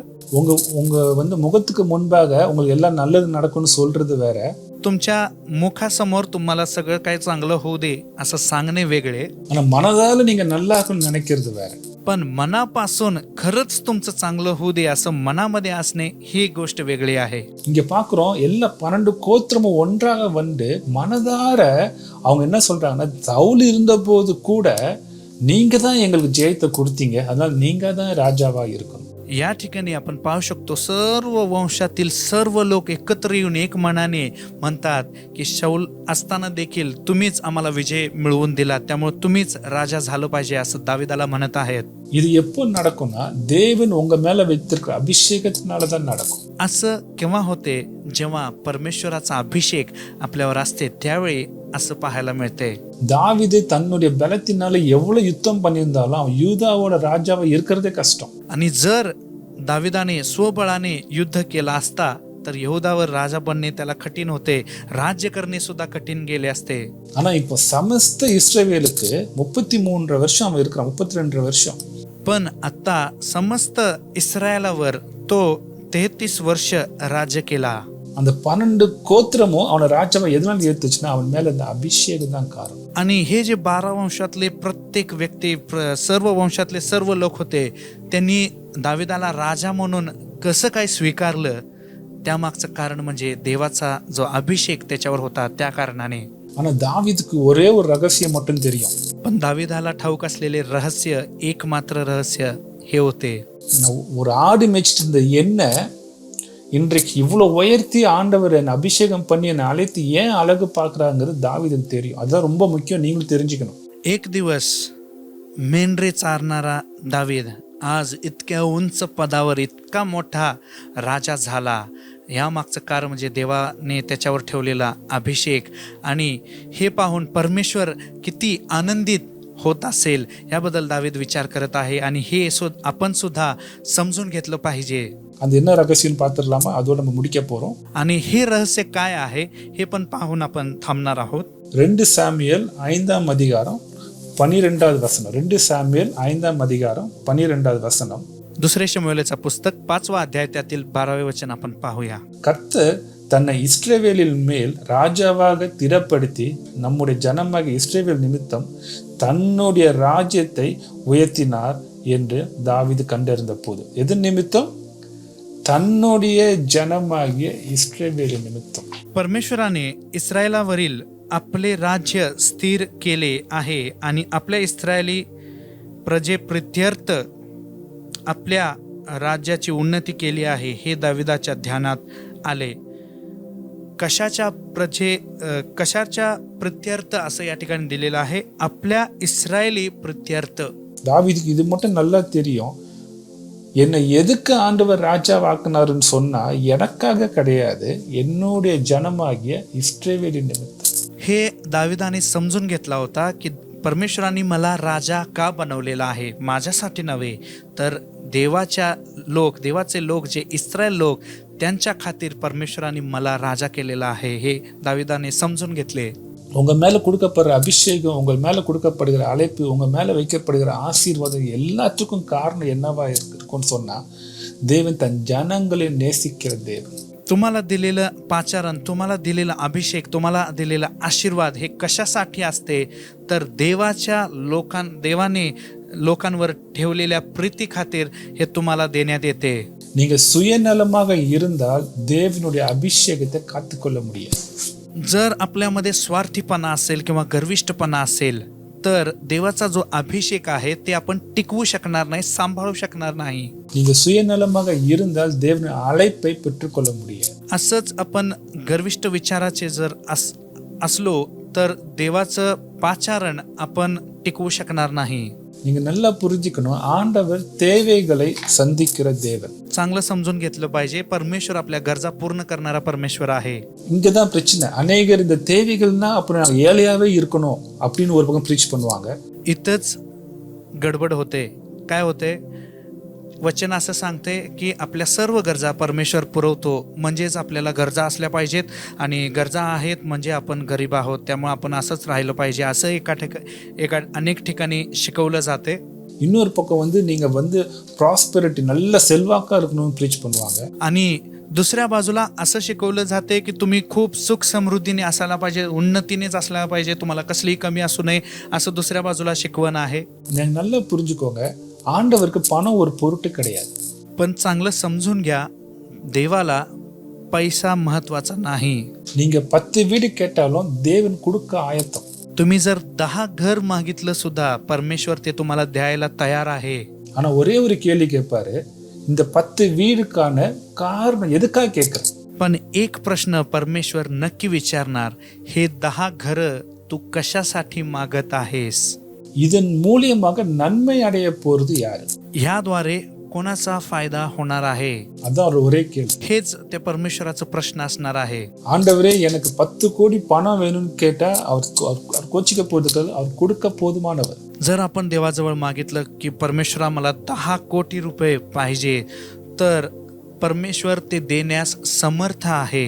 ஆனா அவரோட கேள்வி ஒண்ணுதான் இருக்கும், அந்த 10 கோடி நான் கொடுக்கறேன், அதை வச்சு நீ என்ன செய்ய போற? पण त्याआधी परमेश्वर एक प्रश्न नक्की विचारेल, मी तुला 10 कोटी देतो, पण त्याचं तू काय करणार आहेस? உன் கையில நான் 10 கோடி கொடுக்கறதுனால என் ஜனங்கள் ஆசீர்வதிக்கப்படும். तुझ्या हातात मी जर 10 कोटी रुपये दिले तर त्याद्वारे माझे लोक आशीर्वादित झाले पाहिजेत किंवा होतील का, असं परमेश्वर प्रश्न विचारेल. இன்றைக்கு நம்மளோட ஜெபம் எப்படி இருக்குன்னு சொன்னா, எல்லாமே எனக்கு கொடுங்க ஆண்டவரே, என் பிள்ளைங்களுக்கு கொடுங்க ஆண்டவரே, என் பேர பிள்ளைங்களுக்கு கொடுங்க ஆண்டவரே, என்னோட தகப்பன் தந்தைக்கு தாய்க்கு கொடுங்க. இப்படி நம்ம குடும்பத்திற்காக தான் நம்ம ஜெபம் இருக்குது. அதனால தான் நம்ம கேட்குற ஜெபம் சந்திக்கப்பட மாட்டேங்குது. आज आपली प्रार्थना कशा प्रकारची असते? मला द्या, माझ्या मुलांना द्या, माझ्या नातवंडांना द्या, माझ्या आईवडिलांना द्या, म्हणजे आपली प्रार्थना आपल्या कुटुंबाभोवतीच प्रार्थना केल्या जात आहेत. त्यामुळे अनेक वेळा या प्रार्थनेचं उत्तर आपल्याला पाहायला मिळत नाही. ஆனா இன்றைக்கு தேவன் உங்களிடத்துல சொல்றாரு, நீ நினைப்பதற்கும் நீ வேண்டிக் கொள்வதற்கும் அதிகமாக செய்ய நான் காத்து கொண்டு இருக்கிறேன். पण परमेश्वर आज म्हणत आहे, तुझ्या मागण्यापेक्षा तुझ्या कल्पनेपेक्षा जास्त मी देण्यास व करण्यास वाट पाहत आहे. அதற்கு நீ அபிஷேகம் பண்ணப்பட வேண்டும். அந்த அபிஷேகம் தான் உன்னை நடத்தும். त्यासाठी तू अभिषिक्त झाला पाहिजे आणि ते अभिषेकच तुला चालवेल. அந்த அபிஷேகத்தில் நீ நடத்துவதற்கு நீ இந்த டெஸ்ட் எல்லாம் நீ தாண்டி போகணும். त्या अभिषेकामध्ये भरण्यासाठी या काही परीक्षा तुला पार करावे लागतील. அதுக்கப்புறம் நீ சுயநலமாக இருக்கக்கூடாது. आणि त्यानंतर तुझ्यामध्ये गर्विष्ठपणा किंवा स्वार्थीपणा नसावे. தாவீதுனால 12 கோத்திரமும் ஆசீர்வதிக்கப்பட்டு தாவீது ஆசீர்வதிக்கப்பட்ட. दाविदाद्वारे सर्व 12 वंश आशीर्वादित झाले आणि दावीद सुद्धा स्वतः आशीर्वादित झाला. அவன் பையன் மேல இருந்த ஆசீர்வாதம் அவங்க எல்லாருக்குமே தெரியும். சாலமன் மாதிரி ஒரு ஞானவன் அதுக்கு முன்பும் கிடையாது, அதுக்கு பின்பும் கிடையாது. आणि इतकेच नव्हे तर दाविदाचा जो पुत्र होता शल्मोन राजा, त्याच्याबद्दल देखील आपल्याला माहित आहे. त्याला किती परमेश्वरांनी ज्ञान दिलं होतं. त्याच्या समान ज्ञानी त्याच्या नंतर पण नव्हते किंवा त्याच्या आधी देखील कोण नव्हते. इतकं त्यांना आशीर्वाद प्राप्त झाले. சாலமன் மாதிரி ஒரு செல்வ செழிப்பா இருந்தவன் அதுக்கு முன்பும் கிடையாது, அதுக்கு பின்பும் கிடையாது. शल्मोन राजासारखा एकदम समृद्धीने सुखाने राहिलेला मनुष्य त्याच्या आधी पण नव्हता आणि त्याच्या नंतर पण नाही. அதே ஆசீர்வாதம் ஆண்டவர் உங்களுக்கு கொடுக்க விரும்புறாரு. ஆனா நீங்க பெற்றுக்கொள்ள வேண்டியது அந்த அபிஷேகத்தை. तशाच प्रकारचा आशीर्वाद परमेश्वर आम्हा सर्वांना देऊ इच्छितो, पण ते मिळवण्यासाठी प्रथम देवाचा अभिषेक मिळवणे गरजेचं आहे. அப்ப தேவன் இடத்துல முதல்ல அந்த அபிஷேகம் பெற்றுக்கொள்ளணும். எதுக்காக பெற்றுக்கொள்ளணும்னு சொன்னா எனக்காக கிடையாது, என்னை சுத்தி இருக்கிற ஜனங்களுக்கு ஆசீர்வாதமாக மாறும். त्यामुळे प्रथम आपण देवाचा अभिषेक मिळवलं पाहिजे. आणि ते पण का मिळवलं पाहिजे तर माझ्या स्वतःसाठी नाही, तर माझ्या आजूबाजूला असलेल्या लोकांसाठी आपण ते मिळवलं पाहिजे. அதனாலதான் இயேசு அவர் வருத்தப்படுறார். அறுவடை மிகுதி ஆட்களோ குறைவு. म्हणून येशू ख्रिस्त कधी कधी दुःख करतो आणि म्हणतो की पीक फार आहे, कामकरी थोडे आहेत. அந்த அறுவடை எதை குறிக்கிற? நம்மளை சுத்தி இத்தனை ஜனங்க இருக்குது, இவ்வளவு பாடுகள் படுறாங்க. நம்ம இன்றைக்கும் சுயநலமா நமக்காக மட்டும்தான் ஜெபம் செஞ்சுட்டு இருக்கோம். आणि ते दुःख कशामुळे परमेश्वराला होत आहे? आज आपल्या आजूबाजूला इतके लोक इतक्या कष्टात आहे, इतक्या बंधनात आहे, तरी आपण फक्त आपल्यासाठी आपल्या कुटुंबासाठीच फक्त प्रार्थना करत आहोत. ஆனா ஆண்டவர் சொல்லுவோம், ஜெபத்தை மாத்து. உன்னை சுத்தி இருக்கிற ஜனங்களுக்காக நீ ஜெபம் பண்ணு, உன்கிட்ட நான் அதை கொடுப்பேன், நீ அதை அவங்களுக்கு கொடு. पण आज परमेश्वर म्हणत आहे तुझ्या प्रार्थनेमध्ये तू बदल कर. तुझ्या आजूबाजूला असलेल्या लोकांसाठी प्रार्थना कर. मी तुला देईन आणि तू त्यांना दे. ஏன்னா அவங்களுக்கு என்ன தெரியாது, அவங்களுக்கு தெரிஞ்சது ஒண்ணு, உன் மூலியமா தான் அவங்க என்ன பார்க்க முடியும். कारण ते लोक मला ओळखत नाहीत, ते लोक तुला ओळखतात. तुझ्याद्वारेच ते मला पाहू शकतात. இது புரியுதுன்னு நினைக்கிறேன். हे तुम्हाला समजलं असावं. இந்த அபிஷேகம் வேணும்னு கேட்கிறோம், ஆசீர்வாதம் வேணும்னு கேட்கிறோம். எதற்காக கேட்கிறோம்? சுயநலமான ஜெபம். आपण अभिषेक पाहिजे म्हणतो, प्रार्थना करतो, आशीर्वाद पाहिजे म्हणून प्रार्थना करतो, पण कशासाठी मागतो? आपल्या स्वतःसाठी आपण मागत असतो. இதை தாவீது புரிஞ்சுக்கிட்டான். அதை நம்ம வாசிச்சோம். தாவீது சொல்றான், எதுக்கு என் தேவன் என்ன ஆசீர்வதிக்கிறாரு? 2 சாமுவேல் 5ஆம் அதிகாரம் 12ஆம் வசனம். दाविदाने हे चांगलं समजून घेतला. तेच आपण मगाशी वाचलं. 2 शमूएलाचा 5वा अध्याय त्यातील 12व्या वचनात आपण वाचलं. எதற்காக தேவன் என்ன ஆசீர்வதிக்கிறாரு? ஏன்னா என் ஜனங்கள் இஸ்ரவேலின் நிமித்தம். देवाने मला का आशीर्वादित केलेला आहे? तर त्याच्या लोकांसाठी, त्याच्या लोकांच्या खातीर, त्यांच्यासाठी, त्यांच्या कारणाने मला परमेश्वराने आशीर्वाद केले. हे दावीद राजा समजून घेतो.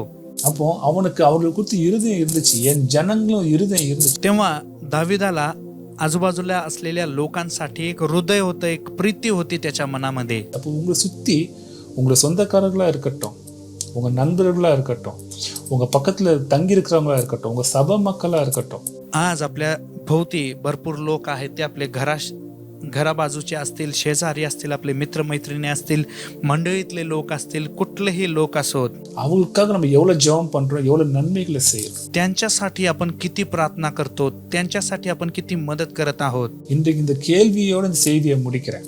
आज ह्या प्रश्नाने मी आजचा हा संदेश संपू इच्छित आहे.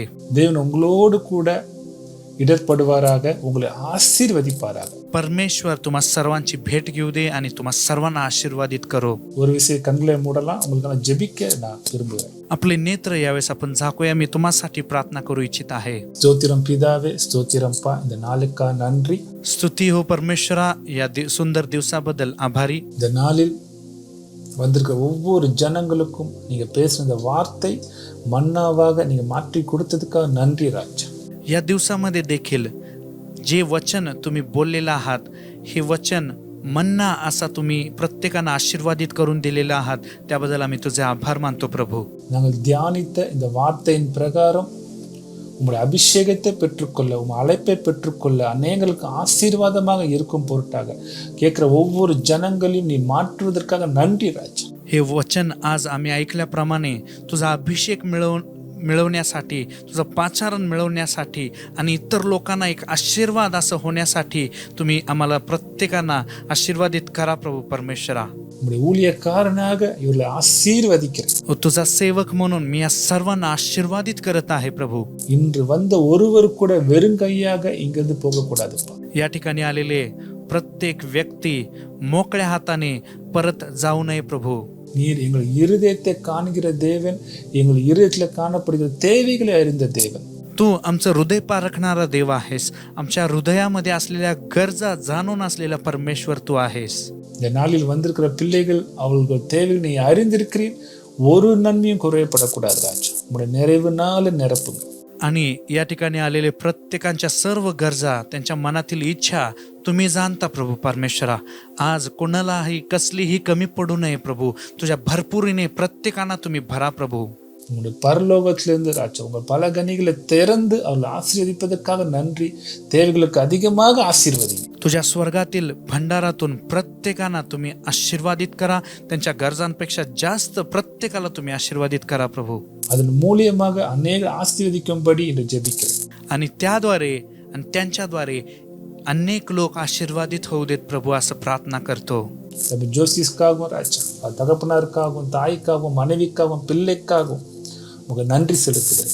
बंधू जोसेस, त्यांचे वडील, त्यांची आई, त्यांची पत्नी, त्यांच्या मुलासाठी मी तुला आभार मानतो प्रभू. இந்த ஊழியத்தை ஆசீர்வதிங்க, இந்த ஊழியத்தை பெருக செய்யுங்க ராஜா. உமக்காக வேறு பிரிக்கப்பட்ட இந்த குடும்பம் ஒரு நன்மையும் குறையப்படக்கூடாது ராஜா. ह्या सेवेला आशीर्वादित करा, या मंडळीला तुम्ही आशीर्वादित करा आणि या सेवेसाठी वेगळं झालेल्या या कुटुंबाला देखील कसलीही कमी पडू देऊ नका प्रभू राजा. அதன் காலங்களிலே நேர்த்தியாக செய்கிற தேவன், योग्य वेळेमध्ये अद्भुत कृत्य करणारा तू परमेश्वर आहेस. இந்த குடும்பத்தையும், இந்த ஊழியங்களையும், ஊழியத்து குடும்பங்களையும் ஆசீர்வதித்து ஒரு எல்லைகளை நீ விஸ்தாரப்படுத்த போதுக்காக நன்றி. या कुटुंबाला, या सेवेला आणि सेवेमध्ये या मंडळीमध्ये असलेल्या प्रत्येक कुटुंबाला आशीर्वादित करून त्या प्रत्येकांचा तू वाढ करणार आहेस, त्याबद्दल आभारी प्रभू. கொடான கொடி நன்றி. कोटी कोटी स्तुती असो आणि आभार प्रभू. இயேசுவின் மூலம் ஜெபம் கேளும் நல்ல பிதாவே, ஆமென். येशू ख्रिस्ताच्या नावाने प्रार्थना मागतो ना, ऐका स्वर्गातील पित्या. आमेन, आमेन.